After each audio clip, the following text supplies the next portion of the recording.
First of all, congrats on winning the Skool games. Let's give everyone a round of applause. With the launch that you did, you also started a Skool community while you're at it. How's that going? So the Skool community is going better than I expected, because my big fear was like, okay, now I'm going to have a recurring amount of work that I will not look forward to, and then that won't be good for the community, and there's reputational risk and all that kind of stuff. But if you guys are good with it, I'll share some of the things that have worked really well. So we had our fourth billing from that 2 days ago, and so our month-over-month churn right now is 2.5%, and it's $3,000 a month. So pretty good. And so I want to, if y'all are good with it, I'll expound on a couple of the reasons why I think that is. Number one, I think that not having a sales team increases the quality of the prospects, because no one is getting sold, everyone is choosing to buy. To be clear, I'm not saying sales teams are good or bad. I'm just saying if someone just clicks a button to buy versus someone collecting a card on the phone, they're going to be more sold, I think. The bar is higher in terms of intent. So that's number one. The second thing that I think was important is from a promising perspective. And so if we think about how communities provide value, either you provide the value to the community, so it's almost like a de facto service monetized with the community component, or the community provides value. The community providing value is significantly more scalable and way less work later, more work up front to build. And so I was thinking about this kind of concept. This will look aggressive for the trolls of YouTube, but here we go. So if you have high qualifications for someone to get into a community and a low price, you will have low churn. And the value of the community will be based on the people inside of the community rather than the person who's running it, right? Like if you have a whole bunch of models that you invite to a club, no one really cares who's holding it. Everybody wants to go in because of the models, right? Now, if you have a high qualification and a high price, then you're going to have some element of community, but also some element of services that's going to go in there. Churn will be higher in the second scenario than the first. This is probably more akin to your like mastermind type stuff. Now, if you flip that and have low qualifications and high price, you have a biz op. And they're going to have the absolute worst churn imaginable that's there. And so sometimes people try to ask the question of like, how do I solve churn? But it's a structural issue. It's like, unless you either raise the qualifications or you change the price in some way, like that churn is going to exist because of the nature of who you're selling and what you're promising and how likely it is for them to have that promise come to fruition. And so with that being said, not having a sales team, having people make a purchasing decision at $3,000 a month after having an extended amount of time with me. So mind you, this isn't like, one, there's the brand component, but two is a 3-day, it's 30 hours of lives or whatever it was. It was a lot. And so there was a lot of time on brand, if you will, prior to the purchasing decision. But then after that, the actual promise was really clear. It was just a workshop to come to my headquarters costs $5,000. And if you bring your team, it's more than that, right? I will do 6 of these for you over the next 6 months. And you can attend virtually. You can also have access to me. That was the only promise. That was it. There was nothing else. And so as a result, we have delivered on that promise, and people are happy with the fact that we said what we were going to do, and then we have done that. I think when you get into like the over-promise, over-deliver, I think it's so overused that I think it'd be better stated to just clearly define what someone is going to get and then absolutely deliver that. Because like nowadays, if you just give someone what they expect, that's why they bought. Like they'll be happy. And so I think those components together have resulted in a good community. And the last piece that I think was significant was from framing the community on the way in. There was Kirby will probably attest to this, a relatively aggressive onboarding video from me, which basically was like, don't ask questions, only provide value to everyone else in the community. Because if everyone provides value, you'll get more than you could ever expect. If everyone's asking questions all day, it'll suck. So don't ask any questions, just provide value. And so like a few weeks in, some people were like, can I ask no questions? Because they were afraid of getting kicked out, because I'm happy to kick people out. Which I also think is probably a big element too. Like if you are going to kick someone out of the community, like this is my way of doing business, but stick a toothpick in their head like a cockroach to warn the other cockroaches to not come. Right? Like if you're going to kick them out, like make it big, make it public. So you don't have to name the name, but I'm saying why you kicked, like, hey, we kicked 3 people out. Let me explain exactly why we did that. And you'll see the amount of people who will support the decision inside of there. And you're like, oh, this is great. So for example, I had 2 guys who were soliciting people. They were basically writing long form articles to try and create business from there. I gave one guy a warning, and then he did it again, and then I kicked him out. And so it was like, the whole point here is to give, not give with the intention of getting business. And so I had to clearly define, which is like, if you want to be in this community, if you want to provide services to someone, that's fine. You just can't charge for it. Very simple. You just can't accept money from anyone in this community. That's the rule. And that made it very black and white for everybody. So one, it created a safe space. Two, they knew I enforced my rules. Three, the whole branding around this or the onboarding was about giving first. And so at week 3 or 4, people were like, yes, you can ask questions, but don't ask stupid questions. And so since then, it anchored so hard on the give side that it kind of like settled left of center. And so it's been a very positive community overall. And so I think all those things put together have created the 2.5% monthly churn at a $3,000 price point. Thank you, Evelyn. It's a tough crowd today. He's like, I ship data. There's like, Claire. Spent 6 months building something 2 people liked it. So, what is your plan for 2026? We're pretty much at the end of the year. Us? Oh, you. Like me? You can ask about mine if you want, but I'm asking about yours. Well, if I ask you now, do you go first? I don't know how this works, man. What are your plans for next year? Well, I think I want to do we've shipped so many features that I don't want to ship a feature for a while. I just want to polish. Like, I think what makes Skool great is that it works, it's fast, it's intuitive, and it's very polished. Like it's intuitive. Yeah. And whenever you add a whole bunch of things, some things aren't so clear. There's some confusion. It takes people some time to digest things too, right? And also there's just a lot of tuning. Like, you might ship analytics, but some people look at it and they're like, that doesn't make sense. It might be accurate, but there's some very subtle psychological thing there. For example, there's just too much red or too much green. And, I want to spend probably 90 days just polishing. For example, too, like notifications, I think we send too many. And you guys get a lot of notifications? Me too. Well, I know you do. There's a lot. And so, cleaning that up a bit. We shouldn't send so many, but there's some things we don't send notifications for that are important. And it's hard to just keep adding if you don't also take away. So, I want to remove a lot of the noise, and then we can introduce some new ones that have a bit more signal and kind of balance that.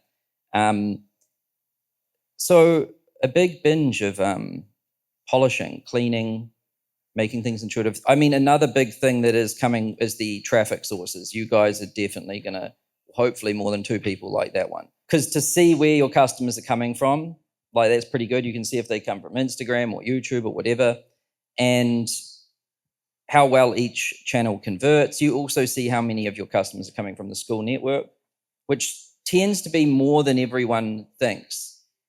Because even you're like in French, right? And you're like, surely Skool network's not giving me any customers because we're in French. 6%. Yeah. So it's always surprising in a good way. So you'll have that early 2026. Then I want to do internationalization. So like languages. Who wants those? Yeah. You can go away. That's so hard to do. I mean, let's do languages first. Yeah. Right to left is an absolute nightmare. Yeah. Anyway, also currencies. I think I know how to do it, but that kind of goes with languages. So, for example, if like you're in French, right? And when people visit your about page, it's in US dollars and English, even though your text is in French, right? Hopefully next year, pretty early in next year, depending on where someone views the about page from, it'll be in their language and in their currency. So they might see it in Euro and in French. So conversion rates will go up. But for you, everything's still in US dollars. So everything's still done in USD to keep it clean. But the member always sees and pays what in their currency, right? And if anyone's curious about that, ask me about it throughout the day, because that is quite top of mind for me right now. I'm thinking through it all. Yeah. So yeah, internationalization, and also like Skool discovery. So like right now you view it and it's always the same, it's always in English, but there will be basically a discovery for every language. So if someone's in France and they go to skool.com, not only will it be in French, not only will it be in Euro, but all the communities they see will be in French. So it's like many different schools. It like adapts to where you are basically, which will make your discovery go right up. Like you're getting 6% now, you'll definitely get a whole lot more once we do that. And then I want to binge the whole of next year just on discovery. Because it seems like, I talked about features, I got 2 people that liked them. But then I said, we got 20 million users and 30% of members, and then everyone's like, yeah. So I just want to really just focus on that. Like, I want Skool to give people members. I want you guys to know that Skool is giving you members, and then I want to give you more of them. And I think what you'll find is that they convert higher, and they engage more, and they stay longer too. So they're better members. Because who doesn't want that? And that's going to take me a whole year. What do you think of that idea? I think it's great. Thank you. All right. Now, what is your plan for 2026? What do you guys think of the plan for next year? If you think I'm missing something, tell me throughout the day, because we've got plenty of time. But yeah, that's what I think I'm going to do. But yeah, tell us about your plan. I'm very curious. So we just, after the launch, we went on a big hiring spree. So we got 6 C-suite executives, basically all Layla, me, and Sharon, who's our president, we're doing, was just all interviews, basically since the launch. Layla's official title is shifting to executive chairwoman. And so she will just kind of preside, which will be great for her and me. The big push in terms of next year, I will do something with the Scale Advisory Group. I'll change the name, and there will be probably something that I'll do there. It is a secret right now, but I will make it known when the time is right. And I think it'll become a core component of how we do business at ACQ. So I think it will be very, very big. The Scale Advisory Group went better than I expected. And I said that earlier, but like I will reinforce that point. It went significantly better than I expected in terms of the quality of the members and the quality of the number of interactions that are required. Like the upkeep for our group, because the expectations that were set were so clear and the onboarding was, I would say, hardcore. It more or less self-manages with like 1,000 members, which is super mellow. And I'm a big fan of super mellow. So that's good. I would like more super mellow. But the big kind of like concerted push outside of that will be on the media side. So we're going to probably expand media headcount from like 20-ish to 60 next year. Hopefully it's to 60-ish. And the idea there is that I would like to create a bunch of repeatable formats that are not, Mozi dependent, that are just all under ACQ. And so, big picture, we'd like to create the Disney of business, which is not just about one character, right? It's about kind of like the universe of characters that are underneath of it.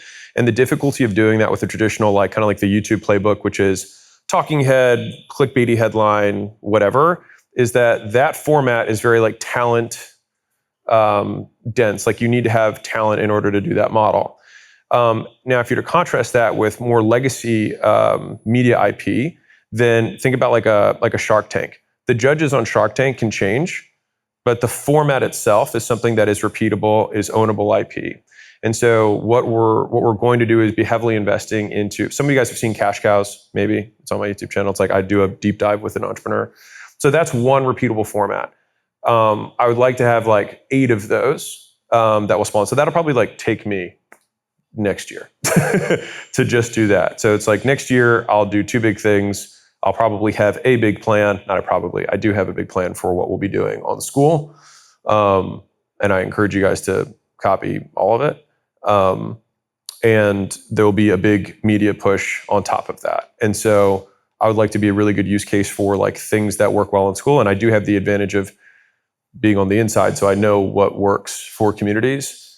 I think the big thing that many communities are missing is qualifications. I think that's the big thing. I think it's leaning too hard into Grand Slam offer, and part of the offer can be who is there. And I think that is the most underrated component of the offer of a community. So like right now, yes, please, thank you. Hello. You should have said something. All right. But I think one of the most underrated components is the qualifications with who is in the community, and I think we don't think about this at all. Like if you go to a party in real world, there's somebody at the door who's saying you can't come in, you can come in. If you have a party where you just let everybody in, it's going to be a weird party. And I think many of y'all's communities, not maybe y'all's, but maybe who are watching this, is like some of y'all's communities are weird, and it's because not everyone should be there. And I think being more aggressive on kicking people out, not saying like you're a bad person, it's just like this isn't a fit for you, and that's okay. That's fine. Like we have a different vibe in here. And the whole point of a community is is literally a community is you draw a line in the sand, you say everyone else not but this, right? And so you create this tiny little world. And I think that more, if you hold that line earlier, the amount of work that has to go into the community later goes down dramatically. The amount of self-policing goes up. The amount of stick in terms of retention goes up. Gross margins go up. The amount of affiliate referrals they're going to generate from that community, because people are like, these people are just like us. You got to join, right? I think all of those things spin. The difficulty is, like most great things, is that it takes longer in the beginning because you have to say no to money, which most people aren't willing to do. But I think if you are willing to say no to money for like at least 6 months, the amount that you'll be able to curate in that community, the culture that you'll be able to have, that's what literally, it's literally you create the brand of the community in that kind of gestation period that then proliferates and that you have to protect. It's a lot like a garden. Like you can grow, it takes a while, and then finally like the good plants come in, but you still have to protect it and weed it, right? And I think people are not nearly aggressive enough because they like seeing their MRR numbers go up. But like the people that I've kicked out were paying $3,000 a month. Like, I don't give a shit. Like, you're fucking up my garden. Like, if you've got a whole rose bush and there's just a bunch of weeds on it, it ruins the whole rose bush. The whole view is messed up. And so I would just encourage you to kick people out if they're not your vibe. Yeah, I think that's good advice. It's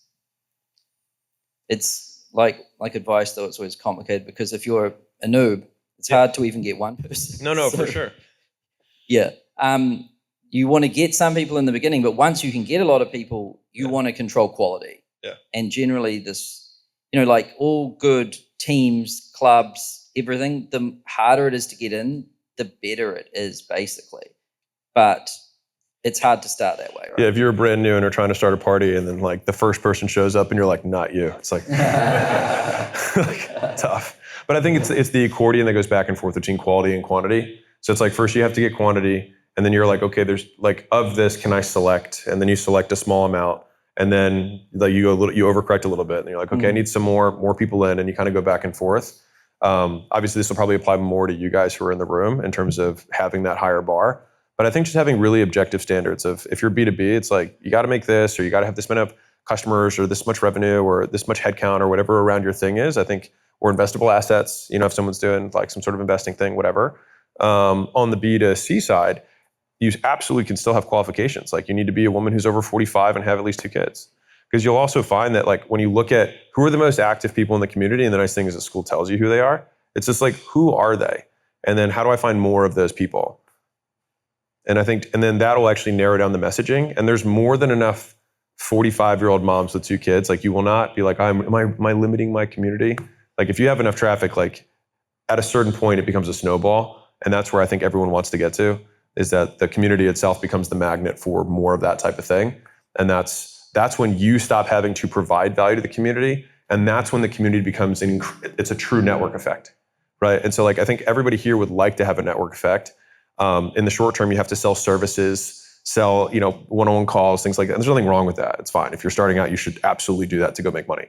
But at some point, you want to shift it from me to you, right? From broadcast to network. And that shift has to come from the quality of the people who are inside of it. I remember reading something a long time ago about hiring talent, and it was from Google, and it was called like the herd effect or something. So like, you've got to be very strict in the beginning with who you hire. Like you've got to have very high standards. Once you get enough of those people together, creates like a herd effect where it just brings more people in. And they kick out the bad ones too. Well, yeah, but those things are so rare that people talk. And I think that's what started to happen at Skool too. Like, it was hard to find the engineers and stuff in the beginning. But now pretty much all of our hires come from referrals. And it's just because they talk, because they all really good people know each other. And something like this is so rare that they will tell each other and then all join. So like, it works in your favor long term. So I'm talking about a team, but the same thing is true with a community. If you have really quality people and you build a really quality space, people will talk and they will invite their friends, and it will start to compound and self-propagate. Yeah. To complete the loop on the original question, which was like, what are we doing next year? It's big investment in media, and I'll have some continuation for the group that I would encourage you guys to check out, because I think we'll do something pretty unique with it that hopefully we can continue along the lines of what we're currently doing, but even cooler.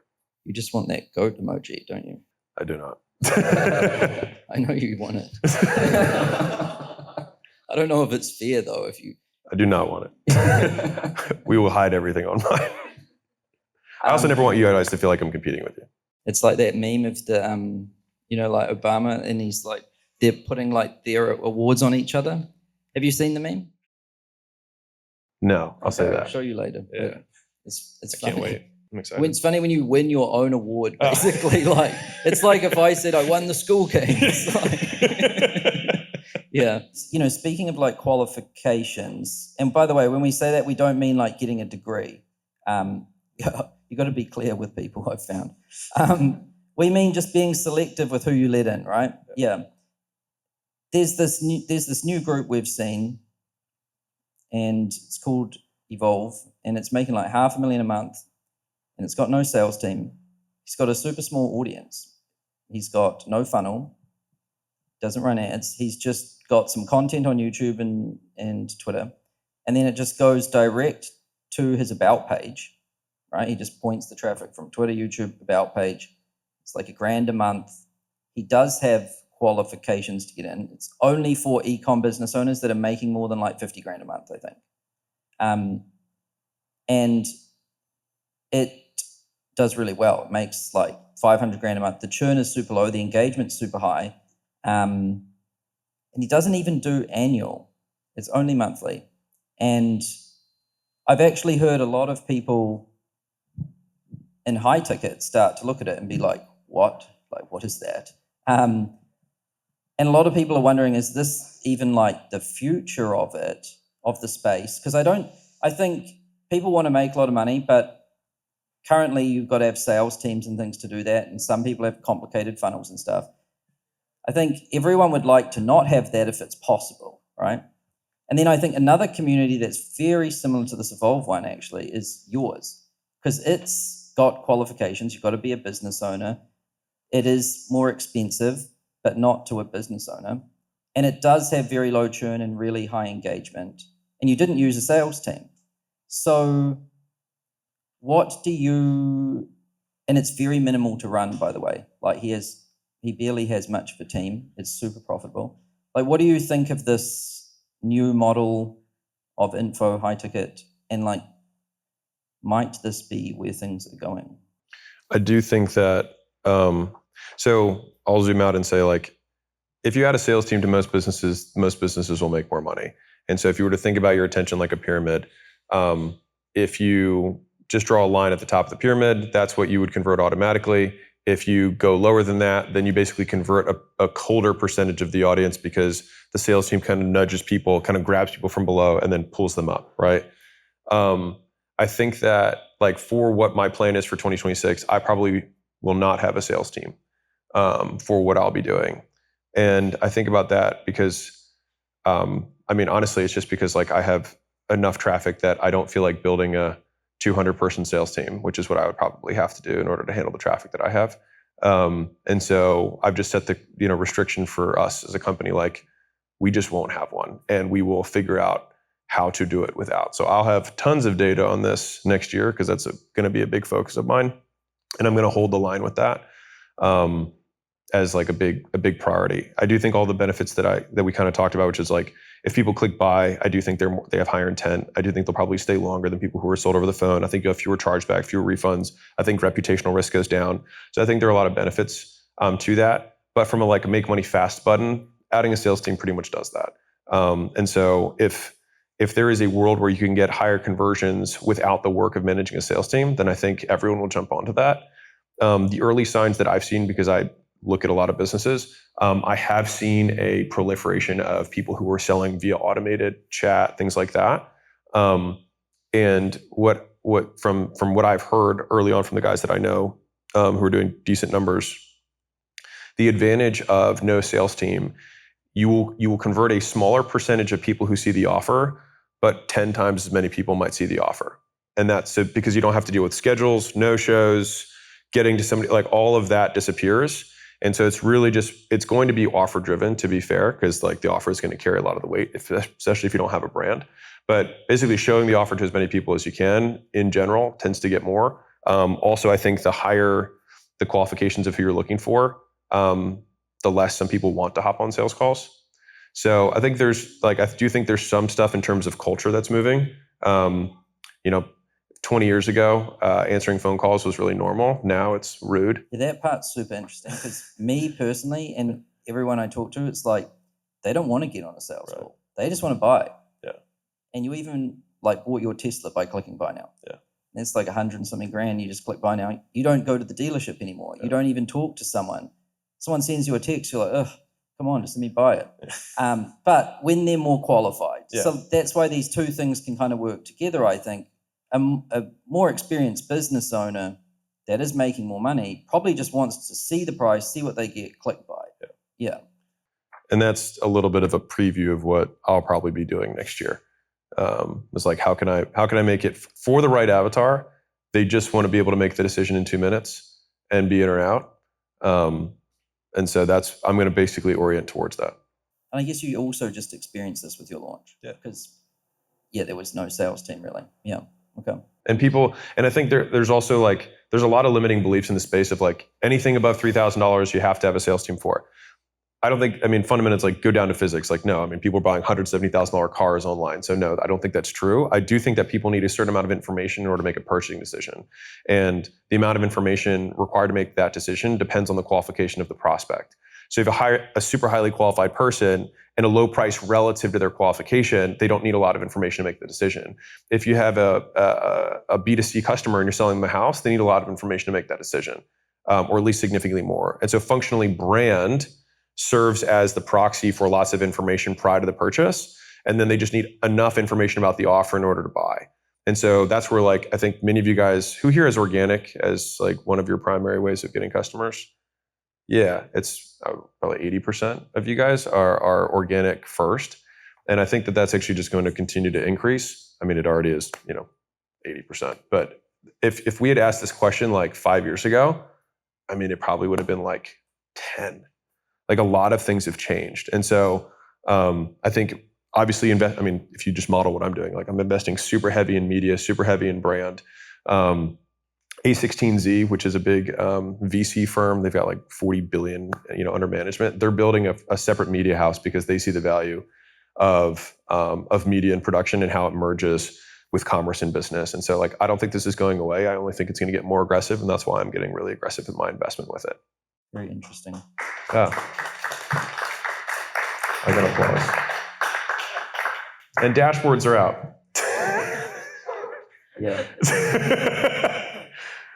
They liked that more than they liked all the work I did. Well, that's pretty much all the points I've got. So now, what do you guys want to know? Well, first of all, was that any good? Was that helpful? Do you like it? Good.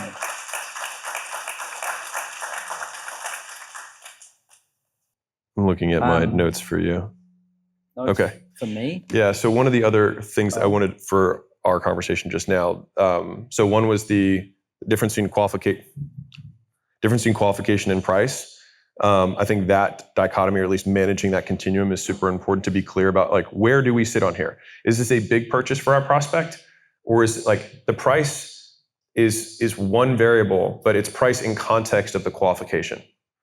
And so that's one. The second is that the advantage of having no sales team, and to be clear, I'm not saying you should not have a sales team. I'm saying the advantage of having no sales team, and if you also adopt this kind of qualification perspective, is that you actually get, and this was a huge focus for me going into 2026 of what I'm going to do with Skool, is that I wanted all three components, at least if you break a business down into, attract, convert, deliver, or media, conversion event, and then fulfillment or delivery, whatever you want to say. I wanted each element to be infinitely scalable. And so we already have the kind of infinitely scalable media on the front end. So that's there. Many of you guys have that too. It's all about just doing more and better. But like fundamentally, you're getting huge leverage because you make one video and 1 million people see it, right? Then you have the two other components. You have the conversion event, and then you have the delivery of some sort.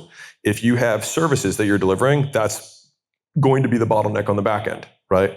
Now, if you have a more qualification heavy, lower price relative to qualification, then the community itself can be more of the value, which is significantly more scalable. And so it's like, okay, we have kind of infinite scalability here, relatively infinite scalability here. So then the choke point is going to become the conversion, which is why, I kind of drew the line in the sand with my team, which is like, I know we can build sales teams. It's probably one of the things I'm very good at it. But I actually think it will limit ACQ to getting to, from a few $100 million a year to $1 billion a year in sales. I think that this has been something that I've been so good at has limited me from going from a few hundred to $1 billion. And so that's why we're putting a huge amount of resources towards like, we will crack this and we will get it right so that all three kind of wheels in the machine can all be infinitely scalable. And so that's kind of where I was thinking about from a scalability perspective.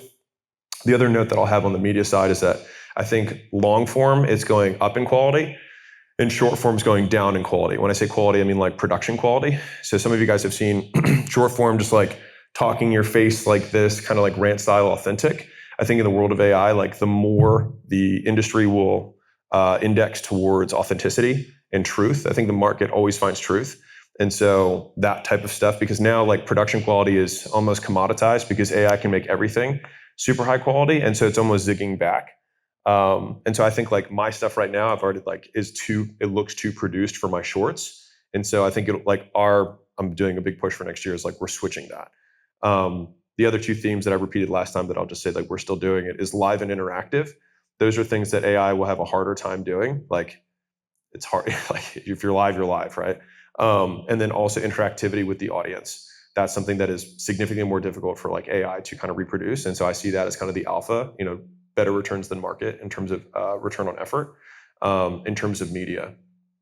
And on the long side, I kind of hit that already, which is kind of like, I think that one is fine to go heavier production and be more structured in how you're doing it. And so, but it's kind of the juxtaposition. It's like, don't be in the middle. It's either be like, have like a format that's awesome that people love, or it's super raw, all in podcast style, like this, basically. I think it's there. I think it's the poles. It's a barbell strategy. The middle is not where you want to be. And so that's at least how I think about longs versus shorts in kind of 2026 for media. Just wanted to get that out. Thanks, everyone. Got 2 applauses today. Thank you. Do you guys have any questions? Yeah, Kirby's very pedantic about this. He doesn't want you to speak without the microphone. Because then no one can hear. Thank you. When you look at all the groups, what would you say is the most underutilized tool or feature about Skool? What would be the most underutilized thing? I think, it's the basic things that contribute the most, really. It's like the doing calls and having them on the calendar, like having some kind of call schedule, recording them and posting the recordings works so damn well.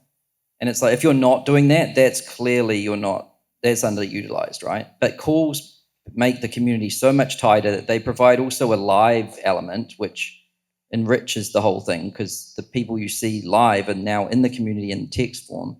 And then the recordings, for sure. We've found that at least 10 times more people watch the recordings than the lives. Right? Really interesting stat. 10 times.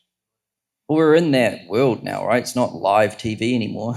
Like everyone's, watching it when they want to watch it, basically. But the live thing is still good to do because a bunch of people still show up live. Honestly, that's probably the most underutilized, the highest value thing. And then I think just keeping it simple. Like if you're just driving traffic to the about page and you've just got a simple price and you're just doing a call, you might have some basic stuff in the classroom. Like, you can do so well just with that. You don't need a lot of fancy stuff. Can I ask one more?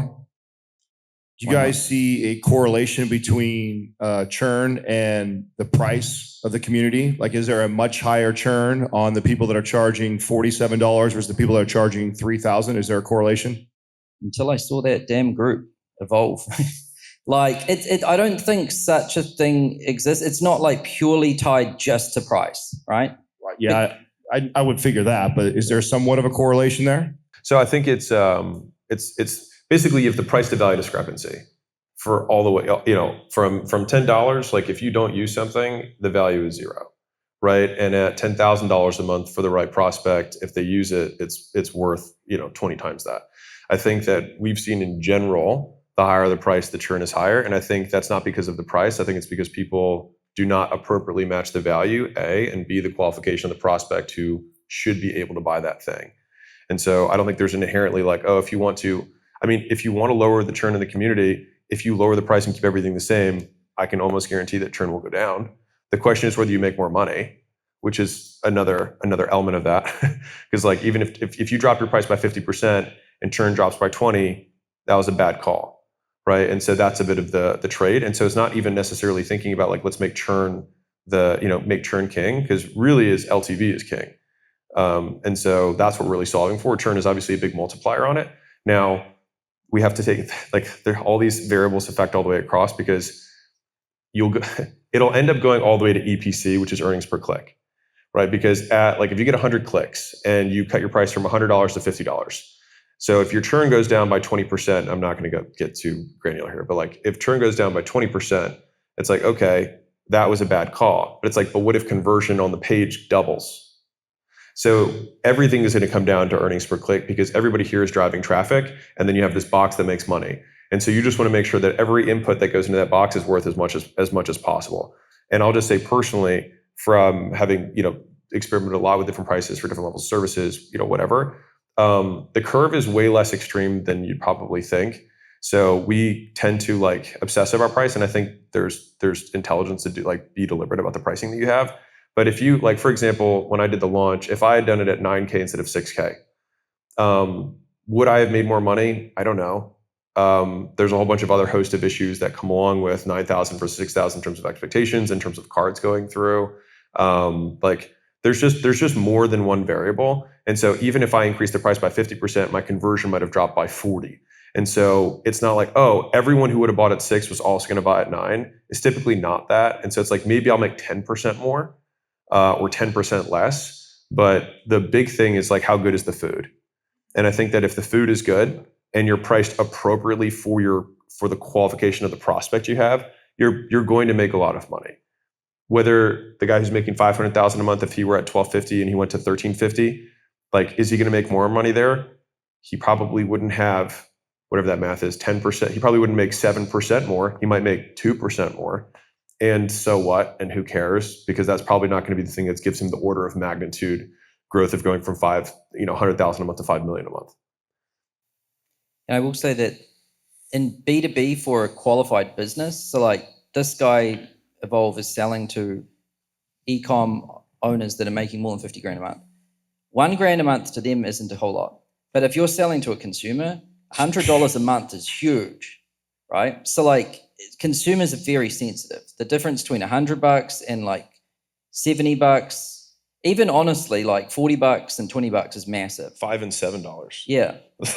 So to consumers, more than $100 is very expensive a month for a consumer, right? But for businesses, $1,000 a month, if they're qualified and making money, isn't a huge amount, right? Because you guys run businesses, spending $1,000 a month on a different service, you do it all the time, right? So yeah, it really depends, I think. And to be clear, because people will take this, what Sam just said, out of context, selling a business opportunity to consumers is not B2B. To be clear. When we're talking B2B, it's somebody who already has a business, that already has customers, that's generating revenue. That's B2B. Just selling how to make money is not B2B. That's actually just super expensive consumer, which is why they have the most protection and complaints. It makes a lot of sense. We have both, right? So we have a B2B school group, and then we have also a consumer. Consumer one, what I find myself doing, or we doing, it almost feels like we over deliver and still have a high churn, where the B2B, such a lower churn, we can charge $5,000-$7,000 that customer. Totally different game. So appreciate that. Yo. Oh, there you go. There we go. There we go. All right. I asked Sam this earlier as well. You told me that I shouldn't listen to Alex's advice on this. Okay. But to explain the money model. Thanks for framing it that way. To explain the money model, we have a free group, Uh-huh. and that teaches people AI automation with our own tool.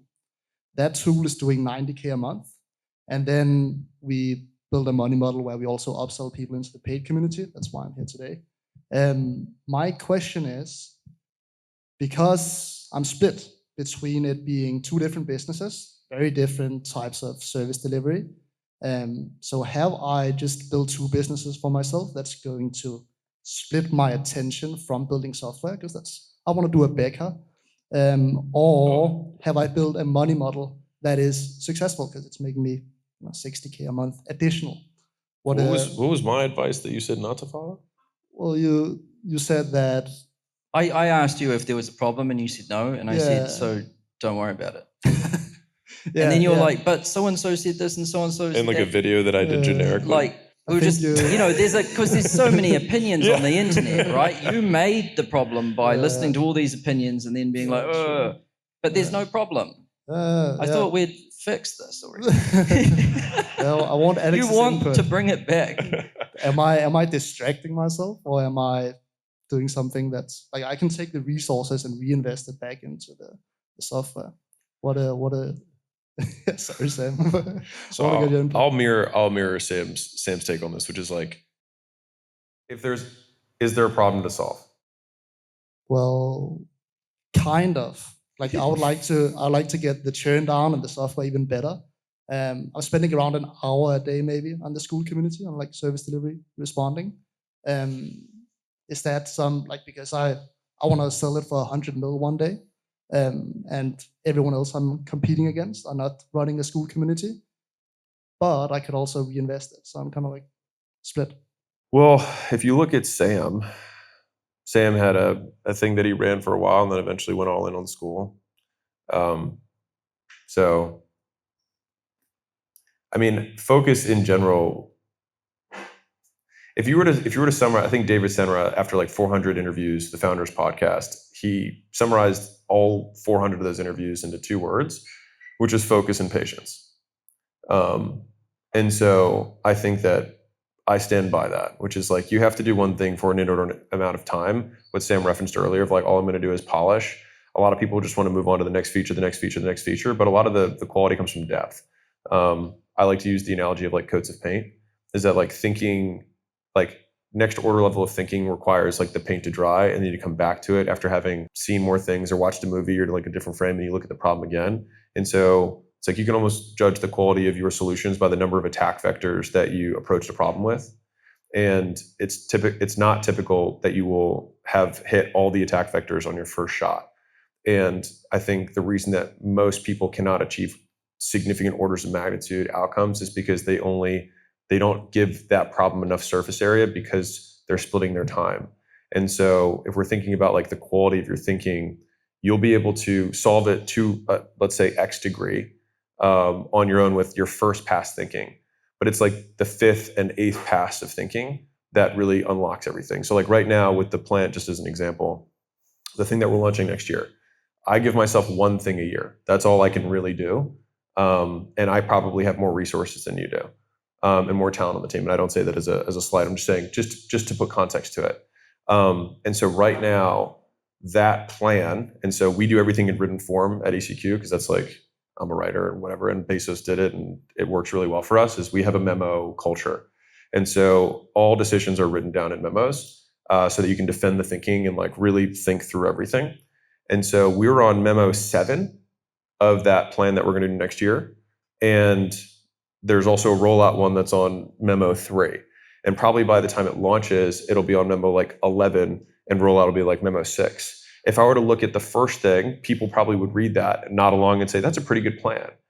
But like the reason the $100 million launch did $100 million in 3 days is because that plan had been looked at for 2 years of coats of paint over and over and over again. Like, how do we control for this risk? How do we control for that risk? Something else goes wrong in somebody else's business. I was like, that could go wrong for me.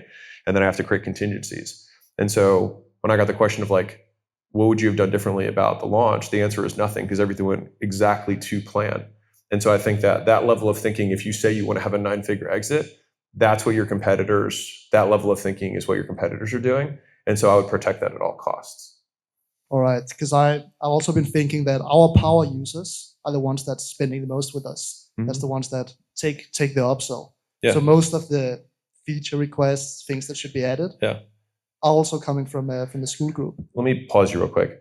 Fundamentally, you're not running two businesses. You have a software, and then you have some people who pay more within a community that gives you feedback on the software. That I don't think like. Cool. Follow-up question: can you bundle that and sell it? Will Skool groups be a thing that can be a sellable asset? Yes, just like an Amazon store can be a sellable asset. The thing that, so a school group being a sellable asset has nothing to do with it being a school group and everything to do with the fundamental economics of the business that underpin the revenue. And so the guy who has 80% annual retention on his customers and has super high gross margins and multiple acquisition channels in terms of people coming in the door, and it's not reliant on him or her, that is absolutely a sellable business. But it's those features that underpin the economic model that are the thing that make the asset sellable versus something that isn't. But it has nothing to do with like, is a school community sellable? It's like saying, is a dry cleaner sellable? Well, good ones are and bad ones aren't. So Or a good school Shopify communities. store, like Yeah. almost everything in e-com's on Shopify. Yeah. It's not about, it's about the product and the customers Yeah. and the reviews and the brand and the awareness and all of that. That's what makes a business. Yeah. For sure. That help? Thank you a lot. Helped. Right. Well, first of all, thank you for your time. Thank you for sharing with us this space to share knowledges. So my question is, we already know that you guys have an insane machine of organic content, but how do you internally manage that entire content? I mean, how many times a day do you record yourself? Do you have how many editors, how many managers? How do you manage this entire content machine? So right now I record once a week. And I just go live for basically like 3 or 4 hours. And I just do back-to-back YouTube videos while I'm live, and I interact with people in the chat in between. And then I take open Q&A at the end after I've done those videos, and that becomes clips. And so that's been really efficient for me. It's live, it's interactive, and I can do it in one sitting. And I think for me, my energy stays up way higher when I feel like I'm talking to people versus my 3 20-year-old guys behind the camera that I'm staring at while I'm talking about a video, which makes me want to kill myself. Yes, I stand by that. And so to answer your question, you probably just need more headcount in order to do what you want to do. So it's like I have a YouTube Shorts guy, I have a YouTube Long guy, I have a YouTube Long strategist, and I have a YouTube Long editor. I've got an Instagram guy, I have a LinkedIn guy, a Facebook guy, and so each one of them is in charge of that platform, and they're in charge of sourcing the content from the oodles and oodles of videos that I've recorded over however long and clipping that moment. And if it's written word, they can take any words that I've said and then just write it down. If it's like a LinkedIn post or something, or Facebook, they need to put copy on it. But functionally, it's just like in the beginning, you'll have 1 or 2 guys that can do multiple, and then over time, specialization becomes important. Many of you probably do like shorts, and you're like, okay, I'm going to put this on YouTube Shorts, Instagram, and TikTok. But for anyone who's like done this long enough, you realize that all 3 platforms are very different. Like my YouTube Shorts do not perform on Instagram. My Instagram does not perform on TikTok. They have kind of fragmented, and kind of like the zeitgeist of the platform becomes increasingly important. And so that's why we have people per platform. So I think you should just think about it in terms of pre, peri, and post-production. So you have pre-production, which is where you're going to get the highest leverage in return on time, which is like, what's the idea? What's the idea? What's the packaging? What research do we have? What are the key points that we're going to talk about? The stories, the narratives, et cetera, visuals, all that's pre-production. The para-production, like the actual production itself, that's pretty straightforward. I would just say like, do the thing that you feel like you are most energized by. Sam and I've had plenty of conversations about this, but like I have a pretty high pain tolerance. for doing stuff that I hate doing for long periods of time. I would recommend trying to not hate stuff that you do for long periods of time. And so that's why I'm shifting more towards this live format. I also think it's better for the future anyways. And then there's post-production, which that can be far more decentralized and typically cheaper. Because if you nail the pre-production and you're in the right state of mind during the actual like capturing of the content, the post, I don't want to say it takes care of itself, but there's significantly less work. So basically like an ounce of pre is worth a pound of post. And so all of the leverage is up here. And I would say that if I were to do an analysis of everyone's content strategy, that's where most of you guys are missing it, right? It's just like, I just like when the spirit strikes me, that's when I like go live. And I think there's a time and a place for feeling inspired, and you should totally capture those. But if you want to hit like volume of content, then you need a little bit more structure in terms of like, we're planning this stuff out. We're going to think about what we're going to say. Because I don't know about most of you guys, but like when someone leaves you a voice memo or a voice note and you're like, wow, this could have not been 4 minutes and could have been 30 seconds if they'd actually thought about what they were going to say. Most of y'all's content is the 4-minute voice memo. And if you just think about what you're going to say, you tend to say better stuff. Right, perfect. I guess one follow-up question. So do you have like a daily quota of content or a monthly quota? The guys. So each of the guys or gals has what they're expected to post and produce from the recorded content for that week. And so it's like we have this big chunk of content. We also have oodles and oodles. Like there's 30 hours they could take from the live from the launch, right? It's like, well, any moment from that 30 hours you can take and clip into 30 seconds. So I think having the most natural way for you to capture is important so that there's stuff to work with. And then once you have volume of content, then it's okay, how do I increase the quality of that, which is where the pre comes in. All right, thank you. And it sounds like you're trying to do one thing that does everything. Yeah. Which I think is the only way to be sane these days, because there's too many things. Yeah. Like there's shorts, there's so many platforms. Oh my God. Yeah. If you just do one thing and it can be reproduced for many things. It's a great point. Like the maximized version of content production for most people will just kill you. Eventually you'll end up having to have a production house or media house, which is basically what we're doing.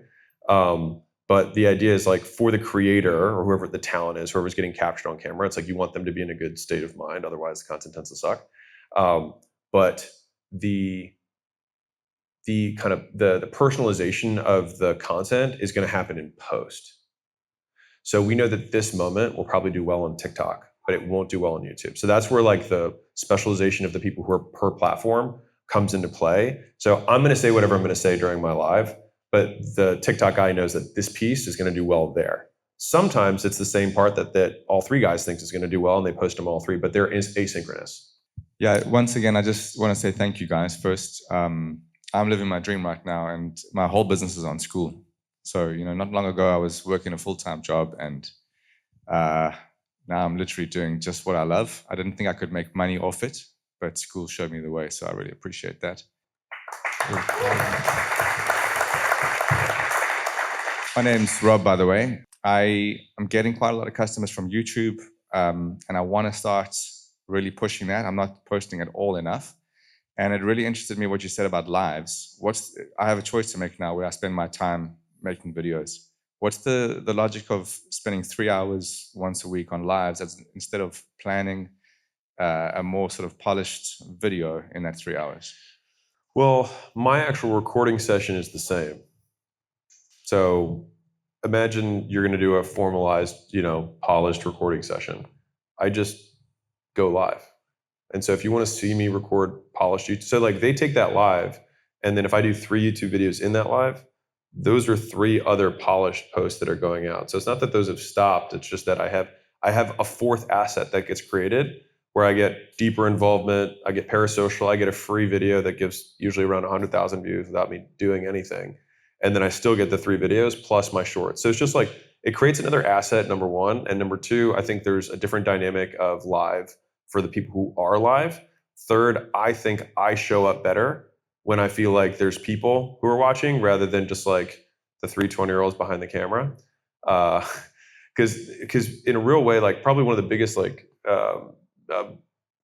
belief shifts that I had around making content is that the people behind the camera matter a ton. And so some of my earlier content was a little bit more hardcore than I am in reality because I was just yelling at the 20-year-olds behind the camera because I felt like I was talking to them because they're the only people in the room. If I had all women in the room, my content would have been significantly different, even though might have had the same packaging or same title or whatever, but like what I was going to say was different. And so the live has kind of like rounded off that edge for me because I see girl, guy, person in Algeria, person here, person in Australia, person UK. And so it reminds me kind of like in real time that like there's a lot of different people who are consuming that. And so my examples are different. The energy that I bring to it is different. And then the last piece that I like about the lives, no, I think that's all. I had one more. I can't remember what it was, but those are. Do you those are the also main find ones. there's something just about being live where it's like, oh, I'm live. Whereas the camera, if it's just rolling, you're like, ugh. Yeah. Because you're Your energy. actually live. You can't just be like, screw this. Yeah. Like I'm done. There's some, it gives me energy at least. Yeah. Unless I'm doing it live, I don't want to do it basically. Yeah. I haven't seen your lives. Do you have questions on? Are people asking you questions while you get interrupted quite a lot?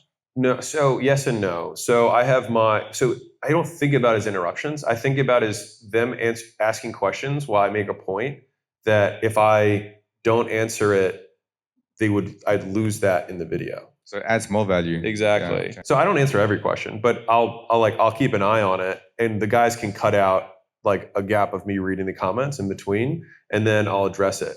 So before we had this, the way I did the videos is I would go record the video, the guys would write down questions they had, and then they would ask the questions after, and then they would slice those in. So I'd be like, so I make my point. Like, so for example, if you're one of these people, which I didn't say at the moment, because they were like, well, what if this? I'm like, it's a good point. Didn't think about that. And so then I'll interject it, which then makes it a more complete video. Do you go live on several platforms at the same time? Like I just do TikTok, YouTube, but I'm sure I But could you could, do more. right? I just Okay. haven't. Cool. I also just wanted to thank Andrew Kirby over there because I heard about Skool from videos he made on YouTube. And You know what you do is very similar to some of the Twitch streamers. Have you heard them talk about it? Mm.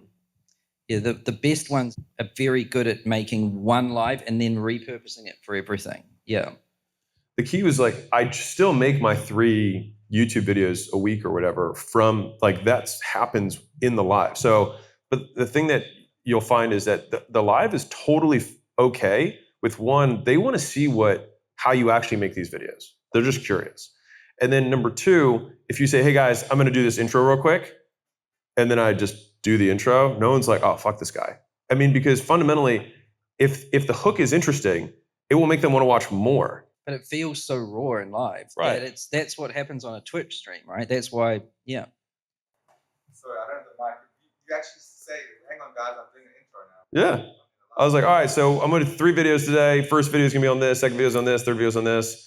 So I'll do a little Q&A, 5 minutes, and I'll be like, all right, I'm going to rip. So you're poor, and that sucks. And so we need to fix that. And here's 7 ways that I don't kill myself from saying this, right? And then I go through the 7 things or whatever.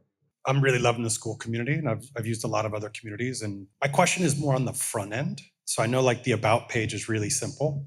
And so even just after our launch, getting some feedback from different friends in the industry, they're like, oh no, you got to go back to traditional landing pages and then API everybody into the community. And already talking to some people here, they're like, oh no, we're performing better with the about page. So could you speak to that a little bit more? I'm guessing there's some strategy behind it and thoughts behind it. So I'm guessing it's the offer is what everything is. But if you could speak more directly to your thought process and even a couple things that are really working well, that would be really helpful. I think that's a very natural reaction, first of all, from pretty much everyone, because it's the old way, right? And people are generally like, oh no, that won't work. Surely not. Surely I need to make my funnel and my 7,000 word sales letter, right? But then some people tried it, and then they're surprised that it works. A lot of people find it works better. I know Evelyn, yeah, she was like, it's not going to work, Sam. Like, you're an idiot, blah, blah, blah. Yeah, she wanted her order bumps. She wanted her everything, right? Because she basically wanted me to just become ClickFunnels. And I was like, just try it, just try it, just try it. And then she was like, but the tracking, the Facebook tracking, and it just ended up working better. And the tracking is better than if you built it yourself. The analytics are certainly better now, right? And a lot of the time people find the conversion rate is better too. Like people have done A/B tests. That's not to say every single one is better, but in general, I think people are finding that. And then you can just try it, like, yeah, but the way the platform's evolving too, it's like, we won't be able to tell you where your customers come from unless you use the About page, right? So if you want the best analytics the industry's ever had, you have to use the About page because that's how we know where the people come from, right? I also know that the more people that use Skool, the higher the conversion rate is. Our conversion rates are going up over time. And why that is they've already got an account. And a lot of them already have a credit card on file. Millions of people have a card on file and an account and are logged in. So when they click the link, they're already logged in, they've already got the account, they've already got the card. It's almost too easy. Have you seen how easy it is to spend money when you've got an account? It's pretty easy. So is it because it is, I think we're in an era where it's exhausting with information now and so many landing pages and that's been around. And then another thing is, do you like reading those 6 out? Yeah. So this is like simplifying to make a really good offer. It forces you and to it get gets to you the to point. It's like, just give me some damn bullet points, show me an image or a video. And if you can't do that, I don't know what you should do. Think about, so everyone here is familiar with Amazon, right? Think about the Amazon sales page. They have the highest converting sales pages on the internet. And their sales page is several images, you get a video, you got reviews, you've got a handful of bullets about what the thing is. And then, of course, they're cross-selling other products and whatnot, but like that's kind of it. That's like the whole thing, and it's the highest converting. And so I think right now, what are we at, like 4-ish% or something? Which if you compare that to like an e-commerce store, which industry average is probably between 1 and 2%. So like we're significantly higher than that. The main thing that drives it even higher is that anybody who can one-click purchase, kind of like Amazon, if on average 30% of people who are coming into communities are coming from Skool, then like you're getting huge increases on that 30% in terms of conversion rate. And that's carrying the whole thing up. And the bigger Skool gets, the more that's just going to continue to kind of compound. So that's kind of the thinking behind it in terms of simplicity. And if you look at other platforms, Airbnb, they're not 60, they're not pages and pages and scrolls and scrolls. It's super simple so people can make a decision. And long-term, what ends up happening is that the platform itself gains more and more trust.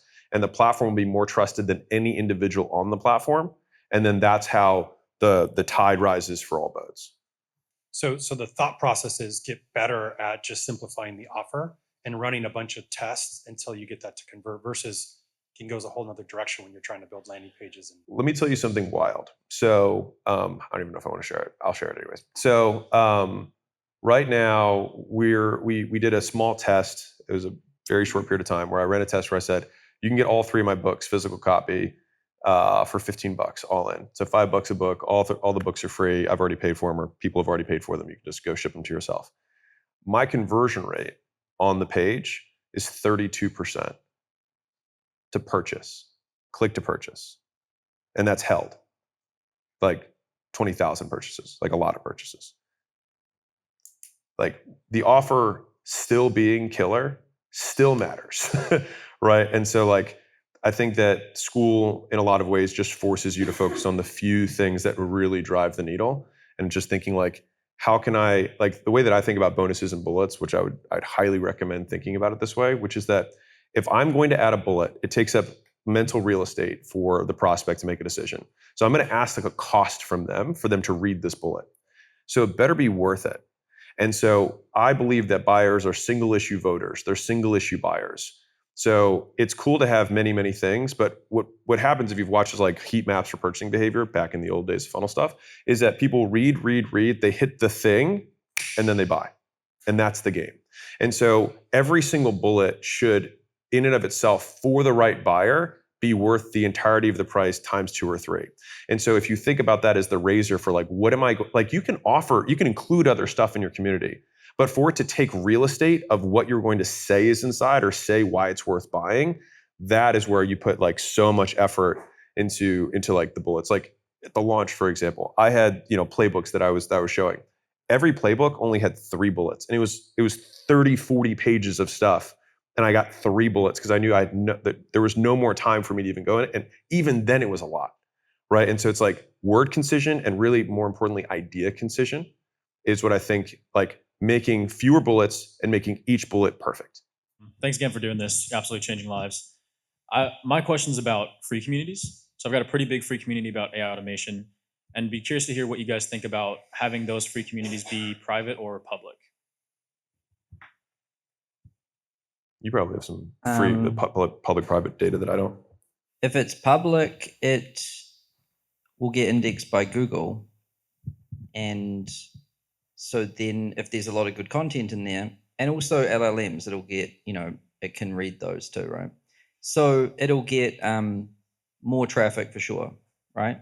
Also, people can see what's inside before they join. So in theory, more qualified people might join because they can essentially get a preview before they bother, right?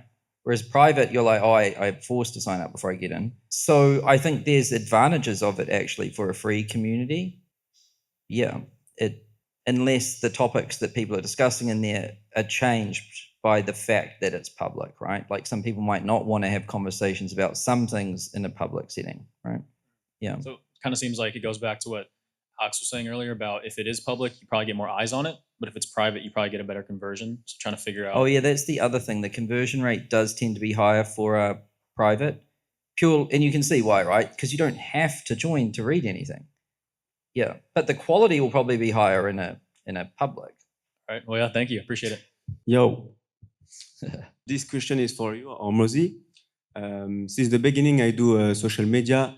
I do everything alone, but I'm doing good, like 2 million followers between YouTube, TikTok, and Instagram. But I know it's important to have the right team. So since beginning, I'm alone doing my content, everything.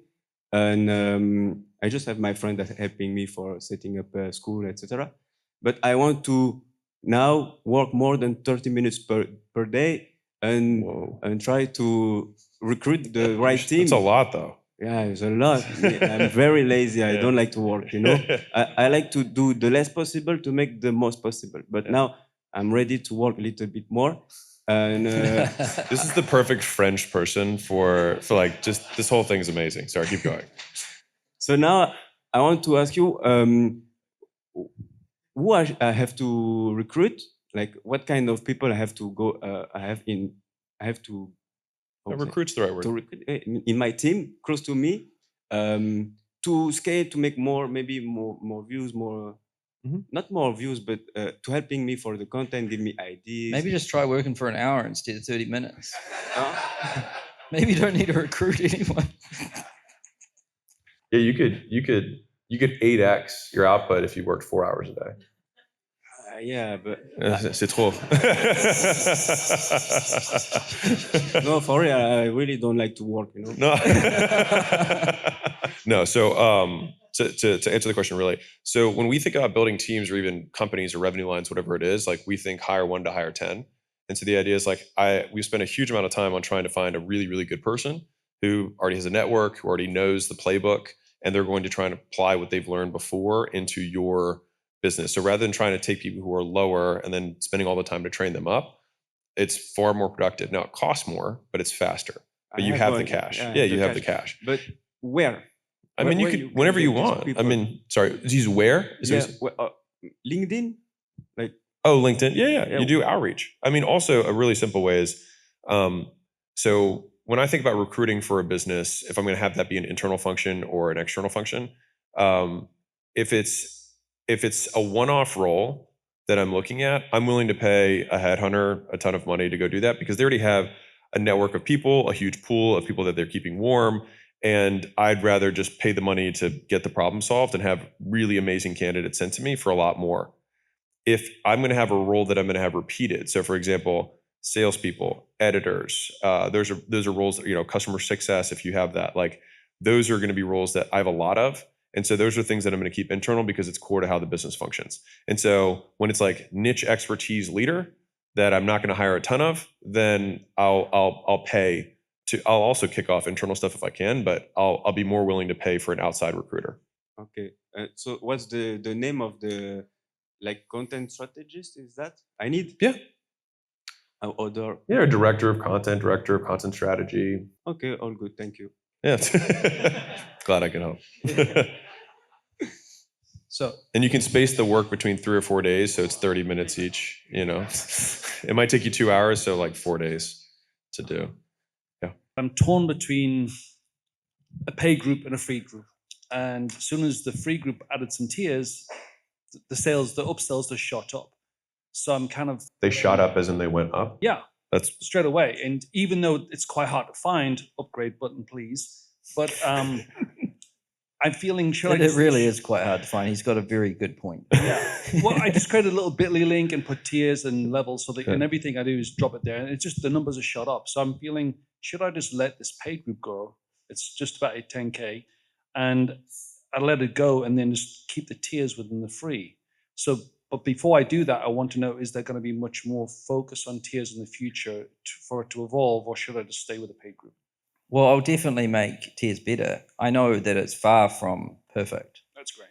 It's new and it confused the shit out of a lot of people. And I have a lot of work to do, basically, which is why I don't want to ship anything for like a long time. I just want to perfect what we've already got, right? So yeah, it'll 100% get a lot better. But whether you should ditch your paid community, I mean, that would be kind of reckless until this one makes the same, or at least it looks like it's quickly going to make the same or more, right? Yeah, it's just getting a little bit confusing for the people in it. And I feel if, for instance, I could just have, if there were going to be posts and I could make a post and say, okay, this post, only people in premium or VIP would get to view that post, then I'd be all in on just the free with tiers. How far away is your freemium group in MRR from the paid one? In what sense? Like dollars wise, like how close is it? Oh, yeah, one's is 2,000, but I didn't even do anything with it. It just popped up really quickly. Whereas you actively try really hard for 10 and then 2 just Yeah. appeared. How long is it taking to get to 10 in the other one? Yeah, Okay. How long did it take to get to 2 in the freemium? 2 weeks. Chill. I'd say if you can get to 4. Yeah. The other thing, because I'm guessing you're trying to just consolidate attention so there's Yeah. only one group. So one thing that Sam said on the Skool News, which I think is a really important point, is like, let's see how everything goes. Like, of course, there's many people who've asked for that specific feature, but the question is like, it's very easy to think of ideas of things we could build versus there are far more limited problems that need to be solved. So said differently, are freemium groups struggling to get upgrades, which clearly they're not, but are freemium groups struggling to get upgrades with tiers because the posts are not gated? It turns out that doesn't seem to be something, for right now, and at least in your experience, it doesn't seem to be something that's preventing people. If anything, it hasn't affected them at all. And there's probably a strong counter argument, which is that everyone being able to see everything allows, basically there's way more advertising that's occurring to the free members because people who are paying are talking about it in the free community rather than removing those people who are the highest and most engaged members and putting them somewhere else and then no one really hearing about it unless you promote it. It's so much easier to just let all the other people promote for you and then they just naturally ascend, and I'll bet you the churn on those $2,000 a month is probably lower than the 10. So from a transition perspective, if you were to take the position that like, hey, we're converting a higher percentage and it's happening faster in my freemium group, all you have to do is draw the line and know what month that it's going to pass. But you could just say, cool. And a lot of people do this with like when they transition from dead Facebook groups over to Skool, is they say, hey, I'm turning off posts. Everybody just transfer over. I'll give you guys 30 days or whatever to make the transition. And how many people do you have in the $10,000 a month group? 90. Yeah. So I mean, like 90 people, you could just like message them and just say, hey, I'll get sign up over here starting next month because I'm going to be posting all the stuff there. And you probably would be able to save 80, 90% if you just want to consolidate the attention. Yeah, I think that's the key thing of having the attention. And what you just said there is there are guys talking in the private group talking about the live academy once a week that they get access to, that other people don't get access to, but they're not hearing the conversations. But as soon as they start talking, we covered this, we were talking about that, then everybody else, oh, what's this? I want to be part of that as well. Can I tell you something? So when I ran Gym Launch many years ago, I did not want to have separate calls because I didn't want to do more calls, right? 30 minutes a day. And so I had Gym Launch customers and Legacy, which was our upsell, which was 42,000 a year versus 16, again, B2B. I had all of them on the same calls. And so I would do Q&A and then someone from Legacy would ask a question that people in Launch were like, wait, what's that? I'm like, oh, it's just something for Legacy. And then the people who were in Legacy were like, dude, it's sick. It's awesome. You should totally, like, if you're not in it, go now. and then people would just buy. And so it ended up being that every day because I did back in the day, it was every day that I did this, but 5 days a week I would do a live call and anybody could ask questions. And that's how I didn't have a support team. I just said, I'll take all support questions. But that ended up being kind of a de facto sales mechanism because people could ask who are at the higher tier about those things. And then it would just naturally ascend people. We did 2,000, you're doing 1,000 a week in growth on the free group and it took you a year to get to 10,000. So if we just did simple math and projections, you'll probably make more money in the freemium group. And this is not being like for anybody who like, if you have different stats, don't like take this as one, blanket statement. But for you, 2,000 in 2 weeks versus 10,000 in a year. Yeah. I mean, draw the line and then just transition over. Do the people in the paid private group post it all in this freemium one?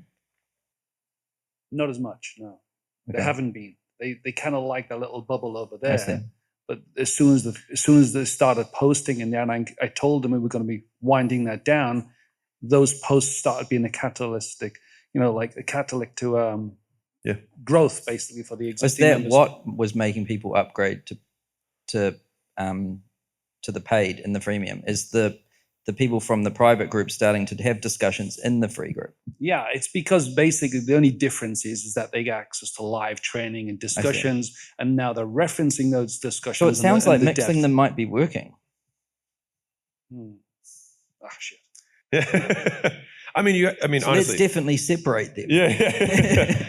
Yeah. I mean, I'm like, joking. it's okay. You had these two, the new feature came out and then it ended up helping you and making you more money. Great. And so to the whole, like, I want to gate this thing. It's like, why? It's a great sales tool. And it clearly isn't preventing people from buying.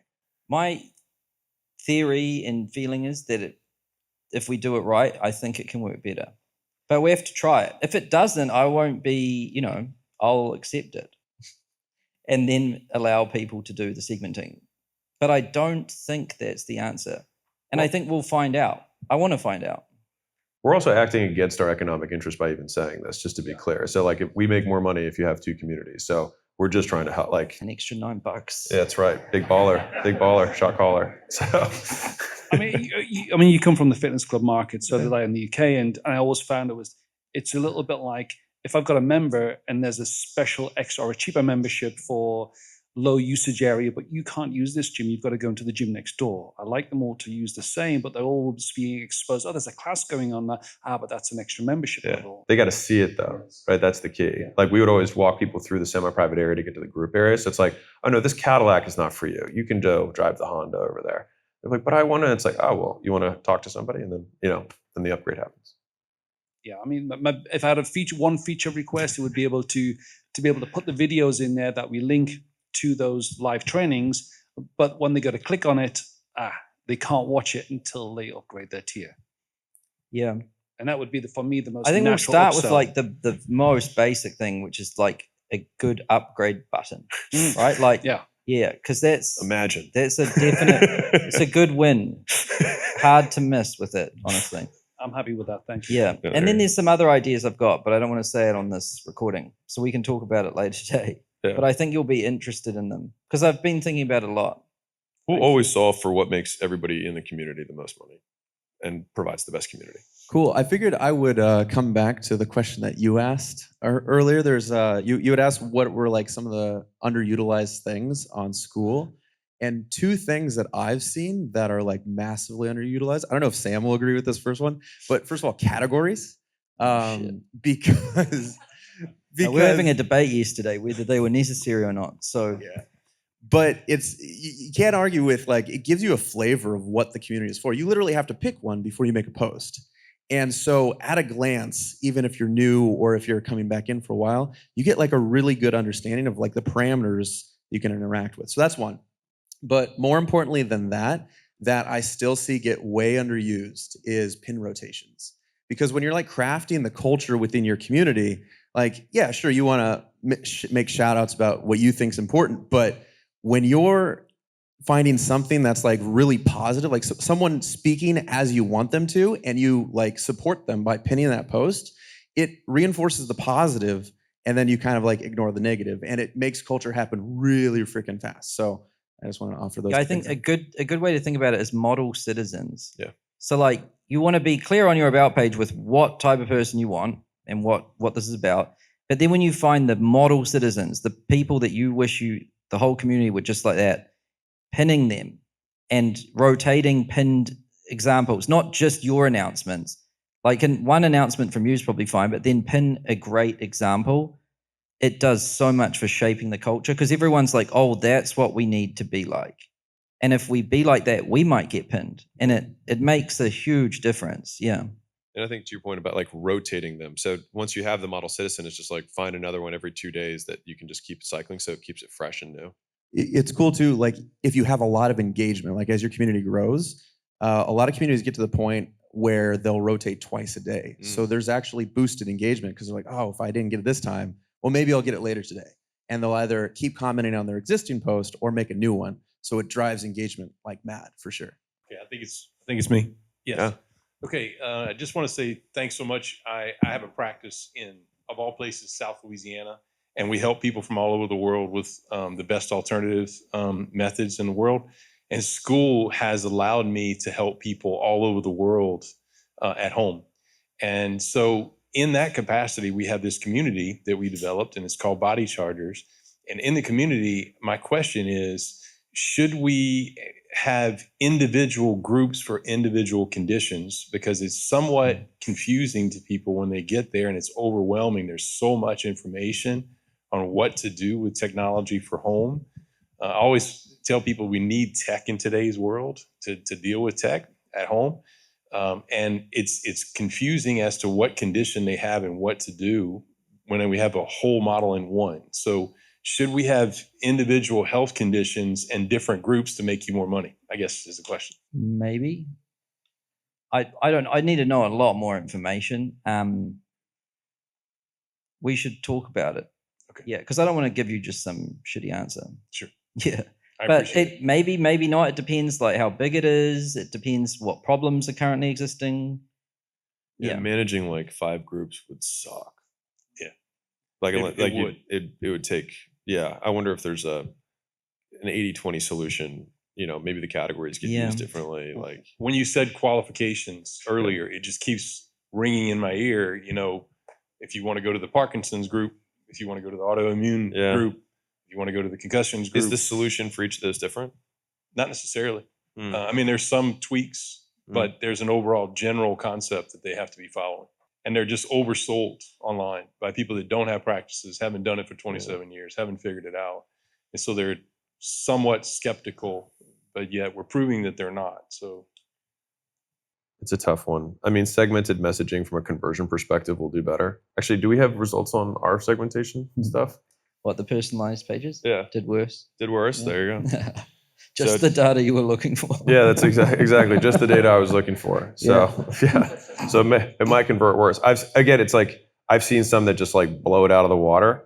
Because I have a different example where I know I'd say a buddy is a super SEO guy, and so he does logistics shipping, and he's got 400 different individual pages, per thing. Obviously, that's a lot of work, but that's the game he's in, and his conversion rates are significantly higher.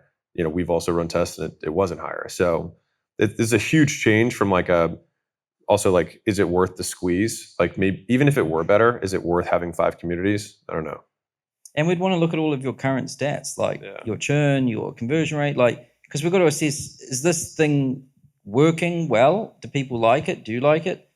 Maybe we shouldn't mess with it, or is it not? So let's do it properly. Like we've got enough time today.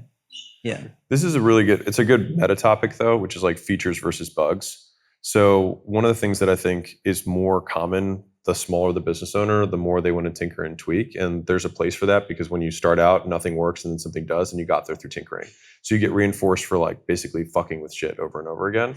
But like once something works, to use a different analogy for this, like if there was a mess of bricks on the floor here and we were to hit random and then the bricks reassemble into another mess, we can keep hitting random a lot of times and very rarely will a building appear, right? So once something actually does work, the likelihood that changing one of those bricks turns into a better building is usually not likely. It usually creates a worse building or another mess. And so one of the fastest ways to solve problems is to decide it's not a problem. And so I think a lot of times we'll tinker with things rather than focusing on like, what is the order of magnitude problem that I should be solving, but I'm not.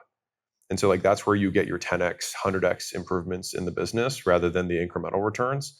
And there's nothing wrong with having, the increments and improving things. But if you're like, how do I get this to 100 times the people? You probably wouldn't worry about this at all. And so I think it's like, why don't we, like, that's where I probably try and attack that problem. Why don't 100 times more people know about me?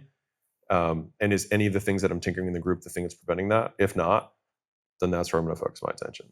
Hi. Okay. You mentioned tiers. So I was wondering, like, when I started my community, I thought like the majority of value is going to come from the courses and filling it up and stuff like that. But after talking to the users, the community is like the ultimate factor. They always get surprised. They're like, I don't know. It's just like, it's the thing that keeps them in for. You're laughing, so I'm like getting. No, like it's. I mean, this was like the whole catalyst for why Skool. Like, I mean, Sam had his whole story about seeing that everybody, would log in, watch a couple things, but then all of their engagement was inside of the community. So yeah. So I was wondering, like, are there plans to make like tiers access different parts of categories? So, for example, we have beginners and. Okay, so we have beginners that can access, the beginner level stuff. They get upgraded, they get to intermediate stuff. They upgrade again, they get to go to advanced stuff. So, like, are there plans for that? Maybe. You can do that. Yeah, but I'm talking about community specifically. I'm not talking about the classroom. I mean, like. Yeah. That's what I think they were just asking about that. Good use of my question then. Well, the issue is like, fundamentally, what problem are we solving? Is it that, like, because the only reason to unlock a feature is like, is it going to improve the experience, which we can measure, like, does it decrease churn? Does it increase ascensions? Right? And so, I mean, we just talked about some earlier data is like, in 2 weeks, they had more ascensions than they normally do. And it was without having that separation. That was kind of the whole discussion earlier. So, Are you using tiers right now? Not yet. So you can either use them, see how it goes, or wait until the people that are using them see how it goes. And then I'm going to see how it goes. And then we'll make a decision. Okay. But yeah, I don't want to. My theory is that it might work better without without segmenting everything. Mm-hmm. But we'll find out for certain. It's just going to take a bit. Okay. Yeah. I think that one's going to be one of those, like, can we have DM threads questions that will continue to happen forever. Can you hear me? Hello, hello. So congrats on the launch and looking forward to the attribution feature. One question on removing a sales team and leveraging brand is it takes a long time to build a brand, of course. So what priority would you put on building that brand so that you can later on leverage it to replace a sales team? I mean, you could have a brand and a sales team and make a bunch of money too. Like, do you have a sales team right now? Yeah. Yeah, I mean, I wouldn't say like stop having a sales team. I think that will probably make you less money in the short term, for sure. I'm basically thinking about this as a different business altogether. Like, I'm not taking my sales team and letting them go. I still have a sales team, just in a different business. So I'm not saying like you're all disappearing. It's just like, here, I know there's so much more leverage in terms of the number of eyeballs that I have access to, that it's like, I couldn't have done the launch if I said everybody has to talk to a phone person in order to make this purchase. It would have literally been impossible. I had 400 people on the phones, 24 hours for the 3 days of the event. We had 750 people who got trained up. Insane, right? In order to do that. And the phones were responsible for like 12 million. It's just like, it's the scale that's there, like, it's just impossible to account for. So again, like, what I say for me isn't necessarily applicable for everyone. But no, I don't think that you should just like kill your phone team. I do think that if you know you're going to invest in the brand long term, the best day to do it was 20 years ago. So second best day is now. You talked about putting more work into pre rather than post. Yeah. If my brand is super small, so would you rather do more volume than put in more work on pre? It's going to be an accordion. So it's kind of like the quantity quality thing. So anybody who's made content for an extended period of time, a typical process is like, I have to make something. And then when you make something, if you make more than something, you get more than something. And then at some point you make so much something that you're like, man, I made 5 somethings and one of these somethings was responsible for like 80% of my output. You think, man, if I just took the amount of effort I'd take to make that one and I made it only 2 of them, I'd still get more views. And so then you cut from your many somethings to a few somethings that are better. And all of a sudden your production is the same in terms of output. And then you get better and better at doing that. And you're like, man, I've got 2 somethings. I'll bet you I could get to 5 something of that quality. And then you get to 5 something of that quality. And then one of those ones is even better. And you're like, oh, what did I do there? What if I just spent the time to make just the 2 somethings at that quality? And then you cut it back down. And so it's kind of an accordion that goes back and forth. Otherwise, you become a news channel and you have a post every hour. And there are for sure channels that do that and they maximize. But their advantage, like almost everybody who does like the extraordinarily high volume, is news because the content is made for them. But the long tail on that content is like 0 because after the week's over, the day's over, it just becomes irrelevant. And so if you're are you an educator? Yeah. Yeah. So with education, it's going to be the quality almost more than anything. But you don't even know what quality is because you haven't done enough volume, enough repetitions to figure out like what works and what doesn't. And so I tend to prescribe volume as the first thing to do because you have this big data set that you can actually do something with. Until you have that data to look at of like, I did 100 videos, these 10 did better than the other 90. What was different? Until you get to there, it's very hard to like learn anything. So that's why I just tell people to do more in the beginning. Would you still be super specific on the topics and everything to one specific avatar, or would you go broader at the beginning to try to grow faster? So if we use the top, the Evolve Skool, like he's very specific about who he talks to. I think that the more specific you are about the avatar that you serve, you will not get the level of growth, but it can absolutely translate into income.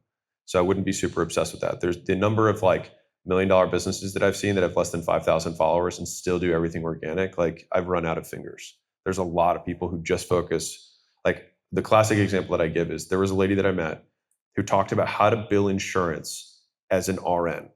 That was her niche, was just specifically billing practices for RDs, registered dietitians, for insurance. That's all of her content. And her content, like on average, got like 28 likes per thing. And she was doing like $1 million plus a year, 90 whatever % margins in that business, because guess who sees it? RDs who are billing insurance. Because right now, interest media rather than social media is kind of ruling the world. And so Andromeda had a big update in terms of being more specific about ads. And I would imagine, I'm guessing, that the content engine is just as good, if not better, at figuring out exactly who you are. And so it already knows. The algorithm knows who your customers are. And the more you make it not about that, the less likely it is that they're going to see it. So I think the big day one decision that you have to make if you're making content is, am I making a personal brand that I'm going to keep forever? Or am I making media to drive to a specific business? And so I think if you make that decision, if you're going personal brand, I'm going to keep it forever, then you're going to sprinkle in, ultimately the brand will end up being ideally a perfect reflection of you. Like when people meet you in real life, there should be no surprise. They should know that, oh, Alex is into fitness. He also has some dark philosophy. He also likes business stuff, right? And he tends to be a little bit hardcore, right? But I also have a weird sense of humor. And so like, that's me, right? And so do all of those things feed business? Maybe, maybe not. I don't know, but like, that's me. And I can do that for a long time. If I was like, I just have to make stuff for business, then I think it would pigeonhole the content, but it still for sure would drive more revenue. Like the highest grossing video that we have on that's like driven the most sales for us has like 180,000 views, which is for my channel, half of my channel average. But it's a very specific video about how to deconstrain a business. And so what's the answer? I think you decide whether you want to keep it forever or it's just a business thing, and then you can cater your content to that. And with no longer having a sales team or considering that in the future for you, what kind of mechanism do you see yourself using? More of like a one-to-many, similar to the... It'll probably be a combination of things. It'll probably be a combination of video sales letter, probably some sort of text component. I don't know. Like I don't even want to answer it because I haven't figured it out yet, but I will. When I figure it out, I'll let you know. What's the most common blind spot communities around 10 to 25K have that takes them way too long to realize? I was trying to find you. Yeah, Oh, sorry. I was Yeah, like, I'll ask again. Can you say that? Yeah. What's the most common blind spot communities that do 10 to 25K a month have that takes them way too long to realize? It's an interesting question, especially since I couldn't find you. What's the most common Yeah. blind spot? And I'm like Yeah. looking all over the place. Talent, their own talent. It's always that. Like if you get that right, you can almost fuck up everything else and be fine. Like if someone's good at something, Yeah. then if they make a video, it'll probably crush. I think that's what everyone misses with Hormozi is that he did business for like 10 years before he made a video on the internet about business, right? But just I like to make it very simple. It's like if you're a skateboarder and you want to blow up, do you make a video talking about skating or do you go skate? Right. Yeah. Okay, cool. So I think that's right. You can't really miss. And then the other stuff, if you get it right later, like get a good editor, make some shorts, you know, it'll pop even more. So you still can take advantage of these other things. But I think most people obsess about the like little tactics and they're missing the actual thing. Have you seen that? I mean, it was a great answer. That's the whole thing. So I was thinking about this because I was writing tweets yesterday in my 30 minutes a day that I work. And I was trying to think about like, how do you quantify X factor? Because there's for sure a thing, like what gives someone like that je ne sais quoi, right? I know, I'm full of it today. And I actually think that it's depth across multiple domains that do not typically sit together. So it's like, if we think about like Joe Rogan as an example, politics aside, like why does he amass so much interest, right? Because he's interesting. So like he has some X factor. He's super deep in MMA. He's also an exceptional comedian. He also really deep in like biohacking and, you know, health and all of that jazz. Really likes space and aliens. And then now also has his political stuff that he's into. But he's really deep in all of them. And so I think that like if you have somebody who, like most people take their personalities off the shelf, right? They're like, oh, I'm going to wear flannels and trucker hats and, you know, drink some sort of brewed beer, and I will probably have conservative values, and this is going to be my playbook for life. When you meet that guy, in 5 seconds, you're like, I get it.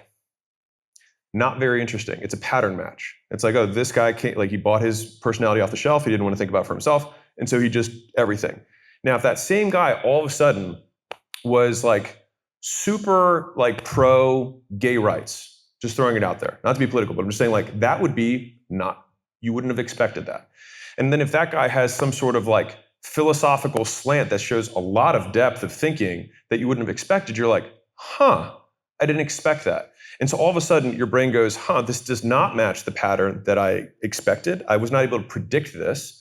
And then as a result, I have to pay attention to update my schema of how the world works, or at least how this individual works. And so in thinking about that, it's the number of skills that you can demonstrate depth within that don't typically go together. And I think that that tends to be an indication of somebody who has high agency.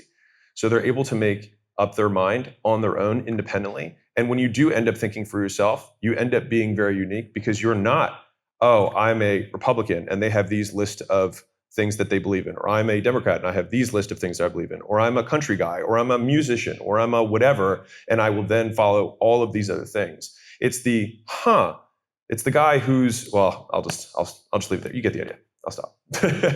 Great, thank you.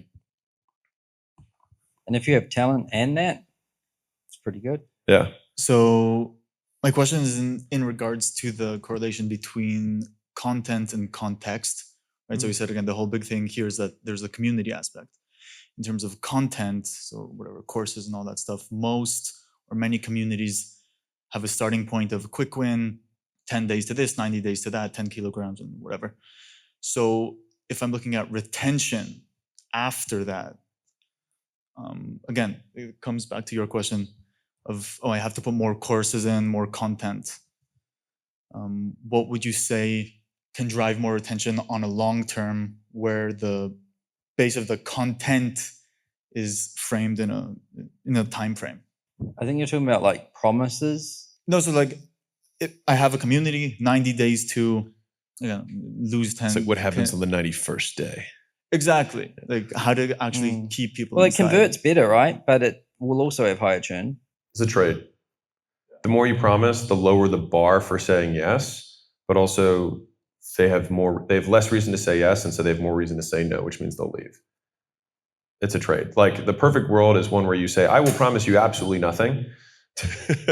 And you should buy it only if you're this very rare type of person, and it may or may not suck. And if someone buys at that point, the likelihood that they churn is significantly lower than like, I'm going to save your life in 30 days. So the expectation is significantly lower. That's just a trade that you make. Yeah. And in regards to the community being a factor, like, okay, after these 90 days, the community is what.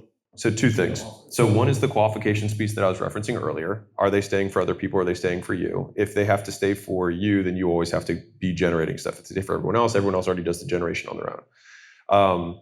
The other piece, shoot, I had it. So it's making sure that whatever problem you solved with the first 90 days, there's probably a clear problem that when that is solved when that first problem is solved, you create another problem. Like all problems lead to more problems. And so as long as you're clear about what that new problem is, that becomes continuity. And so the classic example that I've given that I've seen, the people who have phenomenally low churn inside of Skool that are not that are not high qualification, but are actually high on the delivery themselves, are people who have consumable deliverables. So it expires functionally. So it's like the one-time thing, the 90-day thing, the course or whatever it is that you get to convert people on the front end, ideally should be sort of like a black box of like, this is a system to lose weight, to get your marriage fixed, to make money, whatever it is, right?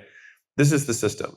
But the best in terms of decreasing churn and increasing stick is going to be, I give you this thing one time, you learned it. But in order to run that machine, you still need to buy ink from me, right? You still need to get the hot list of wholesaling real estate addresses that are new this week. And next week, they're going to be different. And the 3D printing community, which we saw, like he had 2 or 3% churn monthly. And it was because he would find his own team would scrape and figure out what are the top ranked 3D printing products that are selling right now. And then he had already taught everyone how to do the 3D printing. And so they stayed so that they could get whatever that news is. So it's like, how can I have that blend of education and news functionally, that consumable? And then that's if you're in a broadcast kind of community where you're the one providing the value and the deliverable, that is what I've seen like works really, really well. If it's not, hey, everybody in here provides value for each other. Hello, you guys hear me? Okay. My name is Joel. I'm part of the Spanish speaker market. And I want to thank you guys. You guys changed my life. I moved from Hallmark, and it's been 4 months on Skool. We already passed $100,000 a month. I'm like, it's insane. It's working for somebody. Yeah. How's your conversion rate? Well, right now we're doing higher than 5%. What the fuck? Yeah, organic. Yeah, we need to talk. All of you We don't guys in do. Latin America. I've never done wrong ads. It's organic. I don't even know how to do ads. So I got quick questions for you guys. 3 questions. Number one, free trials. I hate free trials, but I mean we've been actually doing it for the past 7 days. We've been getting 40 customers a day. We don't know what the number is gonna be, but I hate to see my MRR going down instead of going up. But what do you guys think about free trials? Should I continue? Or? Well, I like them when they work. That's and a math I problem. don't when they don't. Okay. And it seems like you just need to wait 7 more days and you'll have an answer. Okay. So just remember that when there's free trials, there are 2 conversion points instead of 1. And so you'll have an increase in conversion on the landing page, and then there's another conversion that it's going to decrease by because you have the conversion into paid, right? And then the third vector, not to get this too complicated, is that people post free trial, I'm pretty sure we have the data on this, like post free trial, the churn is lower because they kind of already tried it out. Whereas when you make the first purchase and then you get in, the churn will be higher in that first month for non-free trial versus free trial. So you basically just have to put an Excel sheet together that says like number of people, like it goes back to earnings per click, like I was saying. if I get 100 clicks to this page, this percentage of people take a trial, this percentage of people turn into paying customers, and the LTV of that customer with the newer churn is X. In the other example, you already have data on this. We had 100 clicks, we get this many people who convert, and the churn on that is this. And then just reverse it to which of these numbers at the top is higher. So it's just math. And you probably need to wait 7 days. All right, all right. So should I stay for like the entire month to wait, to get at least the data for 1 month? Well, if you back out now, you'll never know, right? That's right. And then you'll probably wonder. Yeah. Because you can always go back, right? Like this thing is like, you can always go back. If you find out, then you're like, great. And you never need to think about it again. Yeah, so if you had a 4X increase in conversions, we just need to make sure that, like, let's say your conversion on the back is 50%, then you still doubled your sales. And those customers are probably going to stick longer. Yeah, but I hate when I see them that they join the free trials and they cancel right away. Some of them I kick them out manually. Like, we just have to do the math. If half of them cancel, you still doubled. If 2/3 of them cancel, you're still up by 50%. If 3/4 of them cancel, you're net even. Now, the only caveat, not to add more complexity to this, is part of the reason that you probably got more people to convert is that when you say, hey, you can start my group for free versus, hey, go buy my group, you will get more people to click over. So again, I'm not trying to like earnings per click is there, but there's also the other side of it, which is what's the cost per click. Now, you're organic and you're probably not thinking about cost, but functionally, it's like if you make a piece of content and you get 3 times as many clicks from that because your CTA is free, then that also factors into it. And I wish I could give you like, just do free trials, but it's just math. Yeah, when we're at Skool HQ, talk to me and I'll pull up your stats on my computer. I'll have a look. Because especially how you're crushing it in Latin America. Yeah, I started Skool beginning of the year. And then we have a rough month and everything. And then we decided, I was doing only YouTube. And then my team decided to do Instagram as well. And then in 4 months, we went from 20 something to 100,000 in Skool.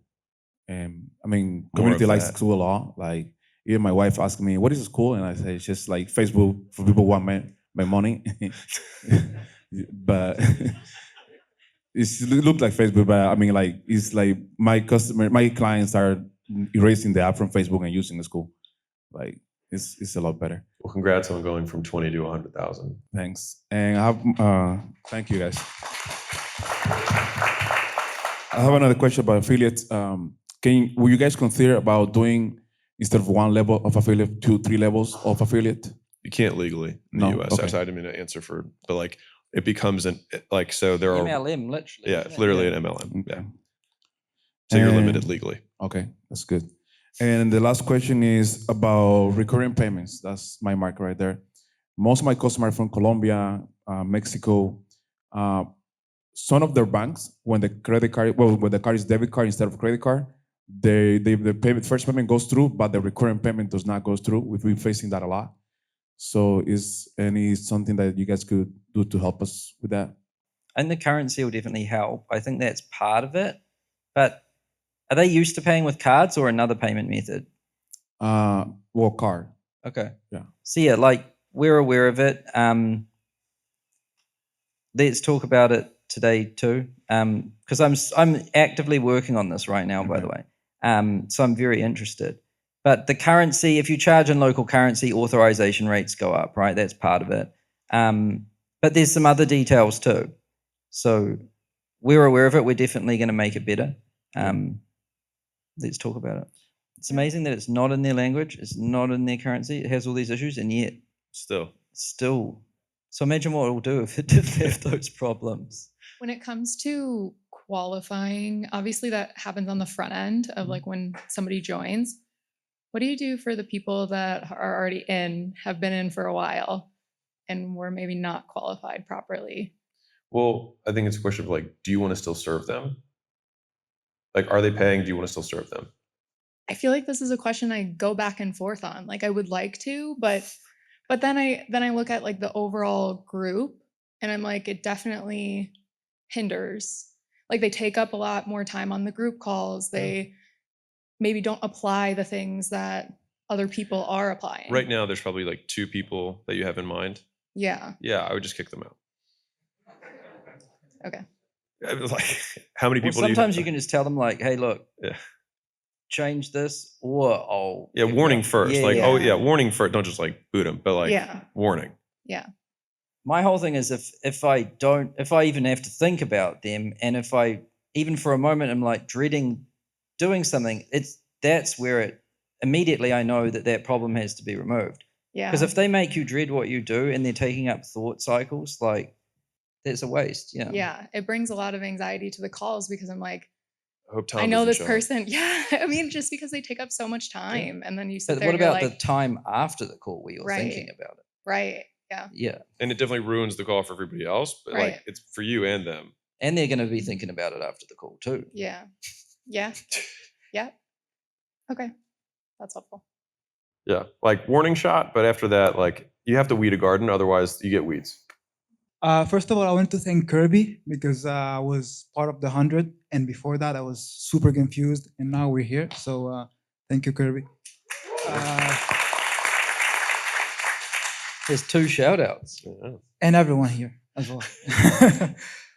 So yeah, right now we're in the high ticket space, but we're attracting so many people accidentally, let's say, because we're trying to have a targeted people, but we have like 8 million views organically. And we're thinking of why not make a low ticket, because the founder, I'm a growth operator, the founder doesn't really want to do calls anymore. So what I'm thinking, should we just start doing low ticket and stop that high ticket to make it scalable? So does he not want to deliver for the high ticket thing anymore? He wants, but he doesn't want. He wants to make the money from the high ticket thing and not do the delivery of the high ticket thing. Yeah, I technically do a Tough. lot of the delivery. What are the calls? Is there like one-on-ones or like how many? Like Yeah, there's a lot of one-on-ones, but also the group calls. So then it's probably the one-on-ones. Yeah. I would see if you can remove the one-on-ones and keep the high ticket. Like generally you can. It's often a trap. Yeah. Admiral Akbar. Yeah, so I mean, like, there's for sure you can sell high ticket with group calls. You can also, as an intermediary, you can do semi-private. So you can do like 1-on-6 or 1-on-7. I mean, you'll 6x the capacity. Then you'll hit the same issue in like a year, and then you'll have to eventually get to group. But sometimes people have a hard time like emotionally getting through that. So you can make it 2 transitions. But if you know you're going to end up in group calls anyways, like you can still keep the same price point and everything. You still get access just in this format. I found everyone tends to do one-on-ones longer than they need to. They Yeah, swear it's the thing. It goes It's for like 3 if I hours, can't maybe. let go of the one-on-one. Yeah. Yeah. So, and when would you say we can kind of branch to low ticket? I want to piggyback on what Sam just said about the one-on-one, and then let me answer your thing. Like, I don't think there's anything wrong with starting with one-on-one, because if you're brand new, it's like the only kind of like value you can provide in some ways if you're like not an expert or you're just learning the stuff. But once you do one-on-ones for a year, you know that there's 5 problems, and this is how you solve problem 1, 2, 3, 4, 5, and I can show you how to solve them 100 ways because I just did a whole year of one-on-ones. And so that's what allows you to basically build the productized version or the more scalable version. So I wouldn't see it as like, oh, I wasted my time doing this. It's like you earn the right to scale, Yeah. Yeah, that's what. just we're so at he right can not feel bad about it. now. Yeah, we're right there. Cool. And what was the other question? No, it's just now productizing it and making it just low ticket. Well, Of course. you could not make it low ticket and keep it high ticket and just use the narrative I just said. Sounds good. You see, you got to like, there was a problem, he doesn't like calls, and then you knee-jerk reacted to low ticket. But really, what if you just got rid of the one-on-one calls? Like, minimal invasive surgery is like kind of how I think about it. Like, if there's a problem, try to get in and get out without touching an artery, you know? Okay. It's like the building example. Like if we hit refresh, it's like the likelihood that this building is now going to be higher when we change 7 of the bricks is unlikely. That makes my life easier. Thank you. Good. Yeah, easy's good. I have another question. Sorry. Well, it's just my support team is texting me, you know. Sorry. They want to know if it's possible on the Zoom calls, like the one we use now in Skool, to instead of mute all is right there, but to mute all of them and do not give them access to open the mic again. I mean, I'm sure we can do it. Yeah. You don't want to do a webinar though? Well, the thing is that on my calls is like 600 people sometimes, and So some why of not them use a webinar? Because then there's no grid. It's just your video and anyone else you want to bring up. Have you tried a webinar in Skool? No, I don't think so. Oh, dude, that's what you need. That's what it's built for. That's what it's built for you to do that. Yeah. All right.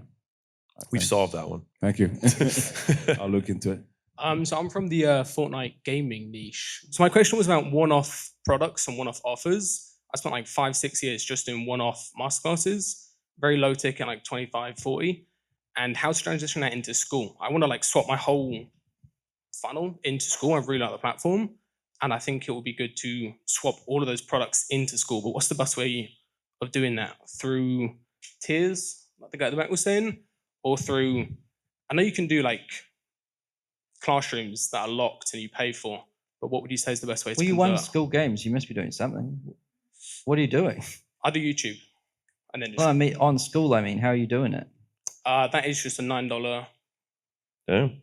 course. Yeah, Good for you, man. And is it working? it's going all right. Yeah, Can you do more? yeah, I definitely could, but I want to swap over the the one-off offers into Oh, Skool. I That's what I'm see. talking about. What's the Well, revenue? Yeah, go why ahead. don't you just put them all in there and just charge, like, if you just point all of that traffic to there, then Yeah. now you've just got one offer that includes everything you used to have. Yeah. You'd have to do the math. Like, I don't know what all of that is, but it might just work out. Okay. What do you think about doing with tiers? They pay for the higher tier and then they get everything else included. I think if you have to ask me if you should use tiers, you probably shouldn't.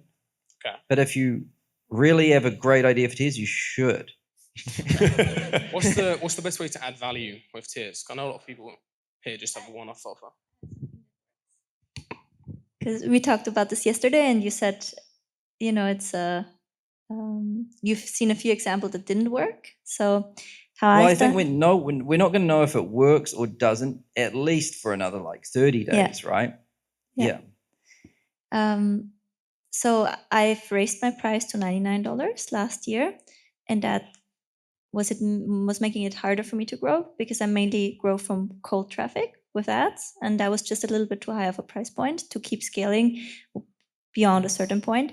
And so I used tiers to lower the price point, basically just giving the community and the challenge, right? So adding, like if you think everybody that was in there, they were grandfathered in, and then introducing a lower tier where it's just the community and a challenge. So you could consider testing something like that, where it's like a kickoff challenge and then they have the community. Then you have a higher tier for all the courses, all the work that's in there right now. And then in the annual, you could add the one-off product with a, what people really love for the annual is when they have lifetime access to stuff. Because then the annual feels like, oh, I'm not leaving and I leave everything behind. I walk away with something. So the VIP tier is just the annual pulled out. Does that make sense? That lifetime for the one-off things. So they feel like, I'm walking away with something tangible. When I cancel the community, I still keep something. No, on Skool. They can just download it. You just put it in a PDF and that's it. I think a good way to look at tiers is what happened with Skool. Hi. Basically, Skool had one tier, it was $99. And then if you checked why people were canceling, number one reason, it's too expensive. Yeah. We speak to people, Skool's too expensive. We should probably add a second tier. It was like, it wasn't a risk to add a second tier. We knew that people needed it. But what I see with tiers is people just add it just because. There should be like a clear reason to add it because it adds complexity, it adds confusion to the buyer. With the conversion rate now, people have to decide. I would just have one tier, wait until there's a clear need, and then only add it if you need it, if that makes sense. My issues, I've got like 8 different funnels, all going to different places, like ClickFunnels, Skool. Just too complicated. I want to simplify it and You'll probably make a lot more by just not having to manage all of the other. Yeah. Well, because I mean, functionally, it's like, where does more pay off? More pays off on promotion, right? On the front end.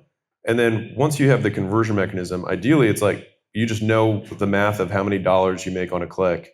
And then it's like, great, my life is now, how many clicks can I drive to this thing? Makes life really easy. Another idea is like what Hormozi is doing with his group. He has a workshop every month.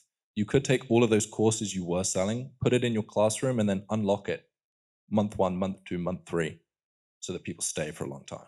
Yeah, the biggest reason people cancel is, besides price, is overwhelm, right? There's actually too much stuff, which like if there's anything that I can maybe inspire some people to do, which is do fewer, better things. Like we do one workshop a month. That's it. That's all I do. But if the workshop is, and for a business owner that obviously can afford $3,000 a month, if that workshop people pay $6, $10, $12, $15,000 just to travel and everything else. It's like, well, if that pays more than that, then this is a steal. But I spend time on making sure that it's like really good rather than like, oh, I've got 9 things I have to deliver on and they're all mediocre. Like attention is so rare. Like I think Sam's done a really good job with, and Kirby, there you go. I think a really good job with School News. Like I watch do you guys all watch all the School Newses? Yeah. Right, yeah, I do too. I know it's on Tuesday and I pretty much always watch it on Tuesday at some point during the day. Because it's super bite-sized, it's 20, 30 minutes, it's high signal to noise, like it's super concentrated. And I think, I kind of think the same way of like once a week, I mean, I'm at once a month, mine are a little longer. But most people like watch it with their teams. It's like a 3-hour thing and I just get really deep on something. But it's like that extra depth is where I think the value is. So I'm with Pickleball School and Savvy Basketball, and the way we've been using tiers so far, so we're discussing, is there a better way? And we're kind of taking the Sam route of like, let's wait and see. But one way we're using it is we actually get a lot of annuals, and we always have because we've focused on it. We're 55% with Pickleball School and about 48% with Savvy Coaching. And so what we use the tiers for is the 3 prices, monthly, annual, and then we have a decoy price that's like $5,000. And the idea is like, can this help us drive more people, even more people to annual? So that's one way we thought immediately this will add value to us because now we get those 3 prices, the psychology of it. So I just wanted to share that because that's how we've been using tiers so far. Super good. Okay, last one. Last one. Okay, I keep hearing you say something order of magnitudes. Is that like a way of thinking or decision making that you? It's like add zeros to something. Like add zeros to something. Yeah. So if you like a 10x or a 100x, like. Is it like relevant to like business owners at all levels, or is that something like you've? It's really with statistics, but like, just think bigger, like a lot bigger. Like he's orders of magnitude better. It's like standard deviations in like a populace or any kind of like give a normal curve. And so with every standard deviation against the norm, you have an order of magnitude. Okay. Okay. Got you. I had 2 more questions. Is that all right? It was a question about personality traits. I'm not sure if this is like, and both of you can answer. I'm not sure if this is something that you've really thought about or in terms of like shifting your beliefs when it comes to growing as a business owner and getting to a point where you really want to do something big. Because I noticed like when I see you speak or Sam speak or Elon speak, like these big business owners, they have similar personality traits that like, you know, I feel like all business owners should have if they want to do something really great. So I'm not sure if that's something you guys have thought about or have an answer for. I just focus on the thing. And when you do the thing a lot, it tends to change you a lot. Mm-hmm. So it's not intentional personality traits. It's just what seems to work to do it. Mm-hmm. Yeah. Okay. Just that simple. Just do it. Well, I would just translate instead of personality traits, just think like what are the behaviors? Because personality traits can be these really amorphous words that we like toss around. Mm-hmm. But it's really like just coming down to like what are the behaviors that increase the likelihood that I get this outcome? So if I do lots of things mediocre versus one thing really well, what will the market reward? Probably one thing really well. A lot of the simple advice is hard in practice because focus is so difficult and delaying gratification is so hard. Mm-hmm. So it's just focus and delaying gratification. Yeah, you got to work on something for a really long time in order to get good. And so like volume, like doing a lot of work on something inherently will take longer than you think it will. And in order to do a lot of work on something, you cannot work on other things. And so to maximize volume, you do one thing for a long time. And that's where the coats of paint come in, where the depth of understanding, like Sam has an unbelievable knowledge around churn. like building out all the dashboards for you guys, like the robust stuff that you guys have and like cohort, there's so many different like layers to it because originally you're like, oh yeah, 10% churn. So it's like of what cohort over what period of time? Like, does it even out at some point? Sometimes it just degrades. Like there's a lot more to it. And you only get that level of understanding by just sitting with problems for long periods of time. And I think the people who do best, like you can solve, like many people can solve a problem and one solution can be significantly better than another. And typically you don't arrive at that solution without really working through it because the obvious solution is the one that everyone else also did, which does not make you unique. My last question was about questions. So it's just a question about questions, like asking better questions, especially like when you're on your own, like when you're not here or for people who are watching this video, they don't get a chance to be here. And so I'm not sure if there's like, I don't know, like an approach or a way of thinking you use to just think like, is this a dumb question? Can I answer this myself? Or is this a question that actually needs maybe like an actual mentor or just more resources that I need to search for? Like Sam has some feelings on it. I always just say like, what is the problem? That's it, right? Just like, and not to anyone else. I just ask myself. Yeah. And I'm like, I just ask it again and again and again. And then when I am often when you define the problem, the answer immediately appears. Yeah. The problem was that you didn't know what the problem was. Yeah. Yeah. So then you find you don't ask other people a whole lot of questions when you get really good at that. Yeah. Unless the answer isn't immediately obvious. Gotcha. Okay. So then you might ask who else has experienced this problem. Yeah. Right? How did they solve it? Yeah. Like our Spanish bros. I did have a few other questions, not here though. They're business questions. If it's okay to ask. We got the whole day at the headquarters. Yeah, we got a whole day. Yeah, no, it's honestly a better setting to ask the questions later. Okay. Yeah, I got you. Cool. I'm done. All right. Good.